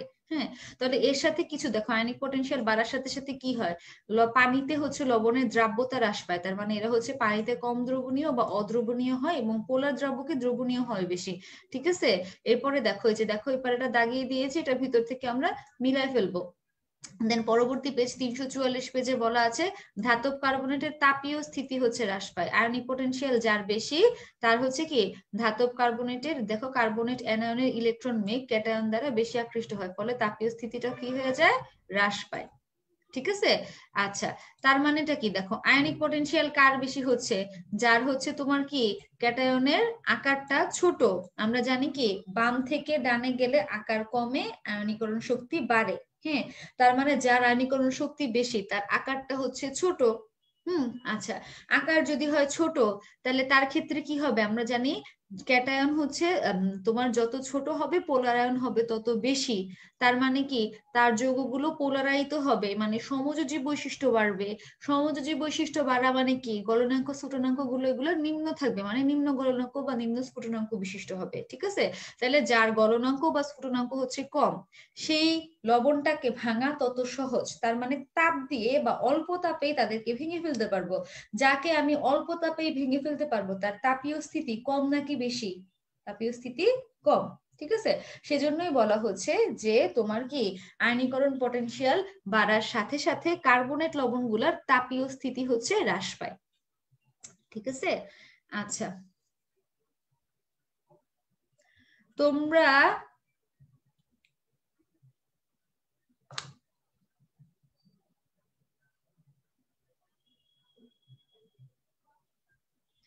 এই যে সোহেল আহমেদ শান্ত, দেন হচ্ছে আর কারা কারা, নাজমুল আলম, এরপরে হচ্ছে রায়হান ইসলাম, কারা কারা আছো তোমরা অতিরিক্ত উল্টাপাল্টা কমেন্ট করতেছো। এই যে আমি যে কমেন্ট নামগুলো পড়তেছি তাদের নাম কিন্তু অলরেডি হচ্ছে অফিসে চলে গিয়েছে, তোমরা আর দেখো তোমরা লাস্ট পর্যন্ত ক্লাসটা করতে পারো কিনা এটা খেয়াল রাখো। ঠিক আছে, এই যে এতক্ষণ যাবত এই যে এত এত আমি তোমাদেরকে যে সমস্ত জিনিস এত কঠিন টপিক গুলো এরকম গল্পের আকারে সহজ করে করে পড়ায় দেওয়ার চেষ্টা করতেছি, বাট তোমরা করতেছো যে কমেন্টের উপর কমেন্ট, কমেন্টের উপর কমেন্ট করতেছো। আমি যে যে নামগুলো উচ্চারণ করতেছি এগুলো কিন্তু সব অফিসে রেকর্ডেড হয়ে যাচ্ছে। ঠিক আছে, অটোমেটিক্যালি তোমাদেরকে গ্রুপ থেকে বের করে দেওয়া হবে। ঠিক আছে, কারণ ক্লাসের মধ্যে ক্লাসের পরিবেশ নষ্ট করতেছো, অতিরিক্ত পরিমাণে হচ্ছে তোমরা কমেন্ট করতেছো। যে জিনিসটা পড়াচ্ছি যদি ক্লাস করতে ভালো না লাগে তোমরা ক্লাস থেকে বের হয়ে যাও, ক্লাসটা হচ্ছে গ্রুপে রেকর্ড করা থাকবে, পরবর্তীতে সেটা দেখে নিতে পারবে। বাট যারা মনোযোগ দিয়ে ক্লাস করছে ওদের ক্লাসটা কেন নষ্ট করতেছো? আচ্ছা, দেখো তাহলে এই যে beryllium carbonate, magnesium carbonate, calcium carbonate, strontium আর হচ্ছে বেরিয়াম। হ্যাঁ, ওদের ক্ষেত্রে দেখো আমি জানি কি বেরিলিয়াম হচ্ছে সবচেয়ে ছোট এখানে, আর বেরিয়াম আয়নের আকার হচ্ছে সবচেয়ে বড়। তাহলে আকারের সাথে সাথে কি হয়, আয়নিক পটেনশিয়াল হচ্ছে বিপরীত ভাবে তোমার অগ্রসর হয়। তাহলে যার আকার ছোট তার আয়নিক পটেনশিয়াল বেশি, আর যার আকার বড় তার আয়নিক পটেনশিয়াল কম। এখন কি বলছে, আয়নিক পটেনশিয়াল বেশি হলে কার্বনের যৌগের তাপীয় স্থিতি কমে, তার মানে কি তাপীয় স্থিতি কমা মানে অল্প তাপেই তাদেরকে ভাঙা যায়, তার মানে এদের গলনাঙ্ক স্ফুটনাঙ্ক হয় কম। দেখছো, এই দেখো এদের হচ্ছে বিযোজন তাপমাত্রা বা গলনাঙ্ক দেওয়া আছে। বেরিলিয়াম কার্বনেটের হচ্ছে 100 ডিগ্রি সেলসিয়াস, আর বেরিয়াম কার্বনেটের হচ্ছে 998 ডিগ্রি সেলসিয়াস। আচ্ছা, ঠিক আছে, দেখো অনেকেই হচ্ছে টপিকটা আবার বুঝতে চাচ্ছে, বাট তোমরা এই যে যারা হচ্ছে উল্টা উল্টা পাল্টা কমেন্ট করতেছো তোমাদের জন্য হচ্ছে ওরা কি করতে পারতেছে না, জিনিসটা ভালো মতো বুঝতে পারতেছে না। আচ্ছা, ঠিক আছে, আর যাদের এই যে বই নিয়ে না বা প্রবলেম হচ্ছে বা পরীক্ষা রিলেটেড কোনো জিনিস জানতে চাচ্ছো, আমি তো ক্লাস নিচ্ছি, আমি তো এটা এখন বলতে পারবো না, এটা হচ্ছে তোমরা অফিসের সাথে যোগাযোগ করো, তাই না? তোমাদের তো কতগুলো টিম বানিয়ে দেওয়া আছে, অফিসিয়াল টিম, সাপোর্ট টিম দেওয়া বানানো আছে। তোমরা যে কোনো একটা জায়গায় হচ্ছে যে কন্ট্যাক্ট করো তাহলেই হয়ে যায়। এগুলো তো আপু ডিল করি না। দেখো নতুন বইয়ের হচ্ছে 344 পেজ, হ্যাঁ 344 পেজ 3.15.4 মৌলের কর্ণ সম্পর্ক। হ্যাঁ আচ্ছা, কর্ণ সম্পর্ক জিনিসটা কি? উপরে নিচে বা পাশাপাশি দুইটা পর্যায়, হ্যাঁ দ্বিতীয় এবং তৃতীয় পর্যায়ে এরকম হতে পারে যে পাশাপাশি দুইটা পর্যায়ের মৌলগুলোর মধ্যে দেখা যায় কি যে তোমার কোনাকুনি ভাবে হচ্ছে ধর্মের সাদৃশ্য পাওয়া যায়। এটাকে আমরা বলি হচ্ছে মৌলের কর্ণ সম্পর্ক। কি বলি? কর্ণ সম্পর্ক, ঠিক আছে। যেমন দেখো লিথিয়াম দ্বিতীয় পর্যায়ে ওর সাথে তৃতীয় পর্যায়ের ম্যাগনেসিয়ামের সম্পর্কে সাদৃশ্য আছে, বেরিলিয়াম দ্বিতীয় পর্যায়ে ওর সাথে তৃতীয় পর্যায়ে অ্যালুমিনিয়ামের সাদৃশ্য আছে, বোরন দ্বিতীয় পর্যায়ে ওর সাথে তৃতীয় পর্যায়ের সিলিকনের সাদৃশ্য আছে, ঠিক আছে। তাহলে ওদের ক্ষেত্রে আমাকে কি করতে হবে? ওদের ক্ষেত্রে যে ধর্মের সাদৃশ্যের কারণগুলো সেগুলো আমাদেরকে জানতে হবে। আয়নিক ব্যাসার্ধ, আয়নীকরণ শক্তি, তড়িৎ ঋণাত্মকতা, পোলারিকরণ ক্ষমতা, আর হচ্ছে আয়নিক চার্জের ঘনত্ব। দেখো এতগুলা বক্সের মধ্যে এখানে কিন্তু ইলেকট্রন আসক্তির কথাটা নাই, ঠিক আছে। তাহলে ইলেকট্রন আসক্তির কথাটা নাই, তোমাকে কিন্তু বলবে ধরো লিথিয়াম বা ম্যাগনেসিয়াম দিয়ে বলে দিল যে এই দুইজনের ধর্মের মধ্যে সাদৃশ্যের কারণ নয় কোনটা, ঠিক আছে। তখন তোমাকে ইলেকট্রন আসক্তি আছে কিনা এই জিনিসটা হচ্ছে খেয়াল করতে হবে। আচ্ছা, আয়নিক পটেনশিয়াল এবং আয়নীকরণ শক্তি। দেখো আয়নিক পটেনশিয়াল যে জিনিস, আয়নীকরণ শক্তি একই জিনিস, ঠিক আছে। কারণ আয়নীকরণ শক্তিকে আমরা কি দ্বারা প্রকাশ করি? আয়োনাইজেশন এনার্জি, তাই না? ইআই দ্বারা হচ্ছে আমরা প্রকাশ করি। তো আয়নীকরণ শক্তির জন্য আমরা ওই যে একদম আমাদের লেকচারের প্রথম অংশে বা হচ্ছে যেটা তোমাদেরকে শেখানো হয়েছিল যে একটা পর্যায়ে বাম থেকে যতই ডান দিকে আসা যায় পরমাণুর আকার, ধাতব ধর্ম, বিজারণ ক্ষমতা ওরা সবাই কমে। আর এই পাশে আয়নীকরণ শক্তি, ইলেকট্রন আসক্তি, তড়িৎ ঋণাত্মকতা, অধাতব ধর্ম, জারণ ক্ষমতা ওরা সবাই সবাই হচ্ছে বাড়ে। তার মানে আকারের সাথে আয়নীকরণ শক্তির সম্পর্কটা হচ্ছে ব্যস্তানুপাতিক, ঠিক আছে। আর আকারের সাথে ফাজানের নীতি সম্পর্ক কি? ফাজান বলছে ক্যাটায়ন যত ছোট হবে পোলারায়ন হবে তত বেশি, ঠিক আছে। তার মানে জিনিসগুলো একটু কোরিলেট করার চেষ্টা করবো আমরা। আচ্ছা, এই পেজের সংখ্যা লাগবে আপু? সংখ্যা লাগবে না আপু, তোমরা হচ্ছে জাস্ট ধর্মের সাদৃশ্যের কারণগুলা, হ্যাঁ কারণগুলো, কারণের ব্যাখ্যাটা দেখবা। আচ্ছা, এখন আসো সারণী 3.7। এটাও কিন্তু একদম ওই যে আমরা বলছিলাম না টিটিএম টনটনা মুখস্থ, ওরকম টনটনা মুখস্থ টাইপের ছক। আচ্ছা, 3.7। আচ্ছা, এক্ষেত্রে কি আছে দেখো, এটা হচ্ছে তোমার নন বন্ডিং এবং নন বন্ডিং বলের হচ্ছে তুলনা দেওয়া আছে। তার মানে এটা কি? আমাদের বন্ডিং বল আছে তিনটা, আয়নিক বন্ধন, সমযোজী বন্ধন, ধাতব বন্ধন, ঠিক আছে। এই তিনজন যেহেতু বন্ডিং, এদের শক্তির মাত্রা অনেক বেশি। দেখো 400 থেকে 4000, 150 থেকে 1100, 75 থেকে 1000। আর নন বন্ডিং বলগুলো কোনগুলো আছে? যেরকম দেখো আয়ন ডাইপোল আকর্ষণ, এরপরে আছে হচ্ছে তোমার হাইড্রোজেন বন্ধন, এরপরে আছে তোমার ডাইপোল ডাইপোল আকর্ষণ, এরপর হচ্ছে আয়ন আবিষ্ট ডাইপোল আকর্ষণ, ঠিক আছে, ডাইপোল আবিষ্ট ডাইপোল, এরপর হচ্ছে লন্ডন বল বা বিস্তারণ বল, সবগুলোর ক্ষেত্রে শক্তির মাত্রা। এখন এই যে এই ছকটা, আচ্ছা এটা কত পেজ? এটা সারণী হচ্ছে 3.7। এটার পেজ নাম্বারটা কি লিখে দেয় না? এই যে আপু নতুন বইয়ের হচ্ছে 347 পেজ। নতুন বইয়ের 347 পেজে হচ্ছে এটার পেজ নাম্বার, এটা হচ্ছে পেজ নাম্বার। দেখো আমাকে শক্তি মাত্রাটা দেখতে হবে। শক্তির মাত্রাটা কি? কিলো জুল পার মোল, হ্যাঁ এটা ভালো মতো দেখতে হবে। অনেক সময় কিলো জুলের জায়গায় জুল একক দেওয়া থাকে, আমরা একটু খেয়াল করে অ্যান্সার করবো জুলে আছে নাকি কিলো জুলে আছে, ঠিক আছে। আচ্ছা, নতুন বইয়ের হচ্ছে 347 পেজ, সারণী 3.7। 347, 3.7। আচ্ছা, এই যে আপু এটা মনে থাকে না, অনেকবার ট্রাই করছি, বিশ্বাস করো আমি নিজেও ট্রাই করছি অনেকবার, আমারও মনে থাকে না। হ্যাঁ এটা তোমার সাথে আমার অনেক মিল। আমিও ট্রাই করছি, আমারও মনে থাকে না, তোমরাও ট্রাই করতেছো, তোমাদেরও মনে থাকে না। তার মানে এই বক্সটা হচ্ছে একটা পাজি টাইপের বক্স, একটা দুষ্ট টাইপের বক্স। যে আমি এটাকে যদি কোনো ছন্দে ফেলতে চাই, হ্যাঁ ছন্দে ফেলতে চাইলে কি হবে? যেহেতু রেঞ্জ রেঞ্জ করে দেওয়া আছে মান, হয় প্রথম মানের সাথে কোনোটা ওভারল্যাপ হয়ে যাবে, নাহলে লাস্টের মানের সাথে।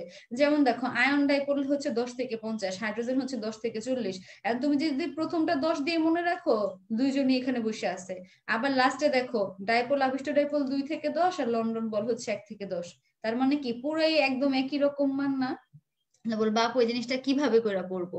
এই জিনিসটা হচ্ছে যে কিভাবে পড়বো, যে যেমনে করে পারো সে তেমনি করে পড়বা, বাট পড়বা যেভাবে মনে রাখা যায় সেভাবে মনে রাখবা, বাট রাখবা। হ্যাঁ, এই বক্সটা পড়তে পড়তে বুঝবা যে আসলে আমাদের জীবন কত সুন্দর। হ্যাঁ, এই বক্স পড়তে গেলে বাদ বাকি সবই ভুলে যাবে, এরকম অবস্থা, বাট এটা পড়তে হবে। আচ্ছা, আর বন্ডিং নন বন্ডিং তাহলে আমরা জানলাম। যদি বলে বন্ডিং বল কত প্রকার? 3 প্রকার। কি কি? আয়নিক বন্ধন, সমযোজী বন্ধন, আর হচ্ছে ধাতব বন্ধন। আর নন বন্ডিং মানে হ্যাঁ ভ্যান ডার ওয়ালস বন্ধন, এরা কতগুলো আছে? তাহলে তোমার বই হচ্ছে 6টা ভ্যান ডার ওয়ালস বন্ধন দেওয়া আছে, ঠিক আছে। আচ্ছা, দেখো এখন এই যে আমরা এই যে নন বন্ডিং বলগুলোর কথা বলতেছিলাম, এদেরকে তো আমরা ভ্যান্ডার ওয়ালস বন্ধন বলি। হ্যাঁ, এটা হচ্ছে গুহ স্যার, সঞ্জিত কুমার গুহ স্যার তার বইয়ে এই ভ্যান্ডার ওয়ালস বলগুলার কিছু বৈশিষ্ট্য ব্যাখ্যা করছেন। কি বলছেন দেখো, এই বল হচ্ছে খুবই দুর্বল প্রকৃতির বল। তার মানে কি, এটা নন বন্ডিং, বুঝতেই তো পারতেছি নন বন্ডিং মানে ওরা বন্ডে নাই, জাস্ট যখন একটা অনেক একটা পদার্থের কিছু অণু যখন কাছাকাছি চলে আসবে তখনই কি হবে, এই বলটা হচ্ছে কার্যকর হবে। ঠিক আছে, তার মানে এই বলটা কোন ক্ষেত্রে বেশি কার্যকর হয়, গ্যাসীয় পদার্থগুলোর ক্ষেত্রে। গ্যাসীয় পদার্থগুলোর ক্ষেত্রে অণুগুলো যখন ছোট ছোট করতে করতে একজন আরেকজনের কাছাকাছি চলে আসে তখন এরা ভ্যান ডার ওয়ালস আকর্ষণ বল অনুভব করে। তাহলে এই আকর্ষণ বলটা দ্বারা ওদেরকে তরলে পরিণত করা সম্ভব। ওদেরকে গ্যাসটাকে তরল বা লিকুইড বানানো সম্ভব। দেন ডাইপোল আকর্ষণ বলের চেয়ে ভ্যান ডার ওয়ালস আকর্ষণ বল অপেক্ষাকৃত দুর্বল। সমযোজী বন্ধন শক্তির তুলনায় এটা হচ্ছে অতি নগণ্য। দেখো, অক্সিজেনের সমযোজী বন্ধন শক্তি হচ্ছে 402 কিলোজুল পার মোল। ঠিক আছে, কিন্তু এটার কঠিন অবস্থায় ভ্যান ডার ওয়ালস বল হচ্ছে মাত্র 7 কিলোজুল পার মোল। ঠিক আছে, আচ্ছা অসহায় ফিল হচ্ছে নাও। আচ্ছা আপু, অসহায় ফিল করার কোনো প্রয়োজন নাই। এই ছক পড়তে গেলে তুমি একা অসহায় হবে না, সবাই অসহায় হয়ে যাবে। হ্যাঁ, সেজন্য কি করতে হবে, আমাদেরকে এটা মুখস্থ করতে হবে। কারণ যেগুলা যেগুলা কমায় দেওয়া যায়, যত প্রকার চোরামি করা যায়, শর্টকাট অ্যাপ্লাই করা যায়, সবই তোমাদেরকে শিখিয়ে দিই, যেন একদম ইজি ওয়েতে পড়াগুলো মনে রাখতে পারি। বাট দুই একটা জিনিস যেগুলাকে নিয়ে আর পাইরেই উঠা যায় না, আমরা হার মানি ওই সমস্ত জিনিসগুলোর কাছে। তেমনই একটা বক্স হচ্ছে এই বন্ডিং আর নন বন্ডিং বলের যে বক্সটা, ওইটা। ঠিক আছে, আচ্ছা ভ্যান ডার ওয়ালস বলের কোনো দিক নির্দেশক ধর্ম নেই। হ্যাঁ, এটা হচ্ছে দুইটা ভাগে বিভক্ত, একটা হচ্ছে ডাইপোল আবিষ্ট ডাইপোল, আর একটা হচ্ছে আবিষ্ট ডাইপোল আবিষ্ট ডাইপোল। ঠিক আছে, আচ্ছা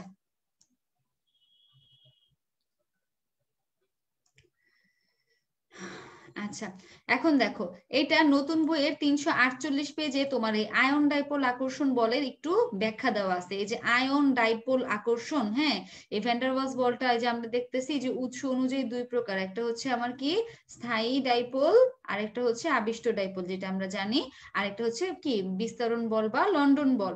আচ্ছা দেখো, এইটা হচ্ছে কিন্তু সঞ্জিত কুমার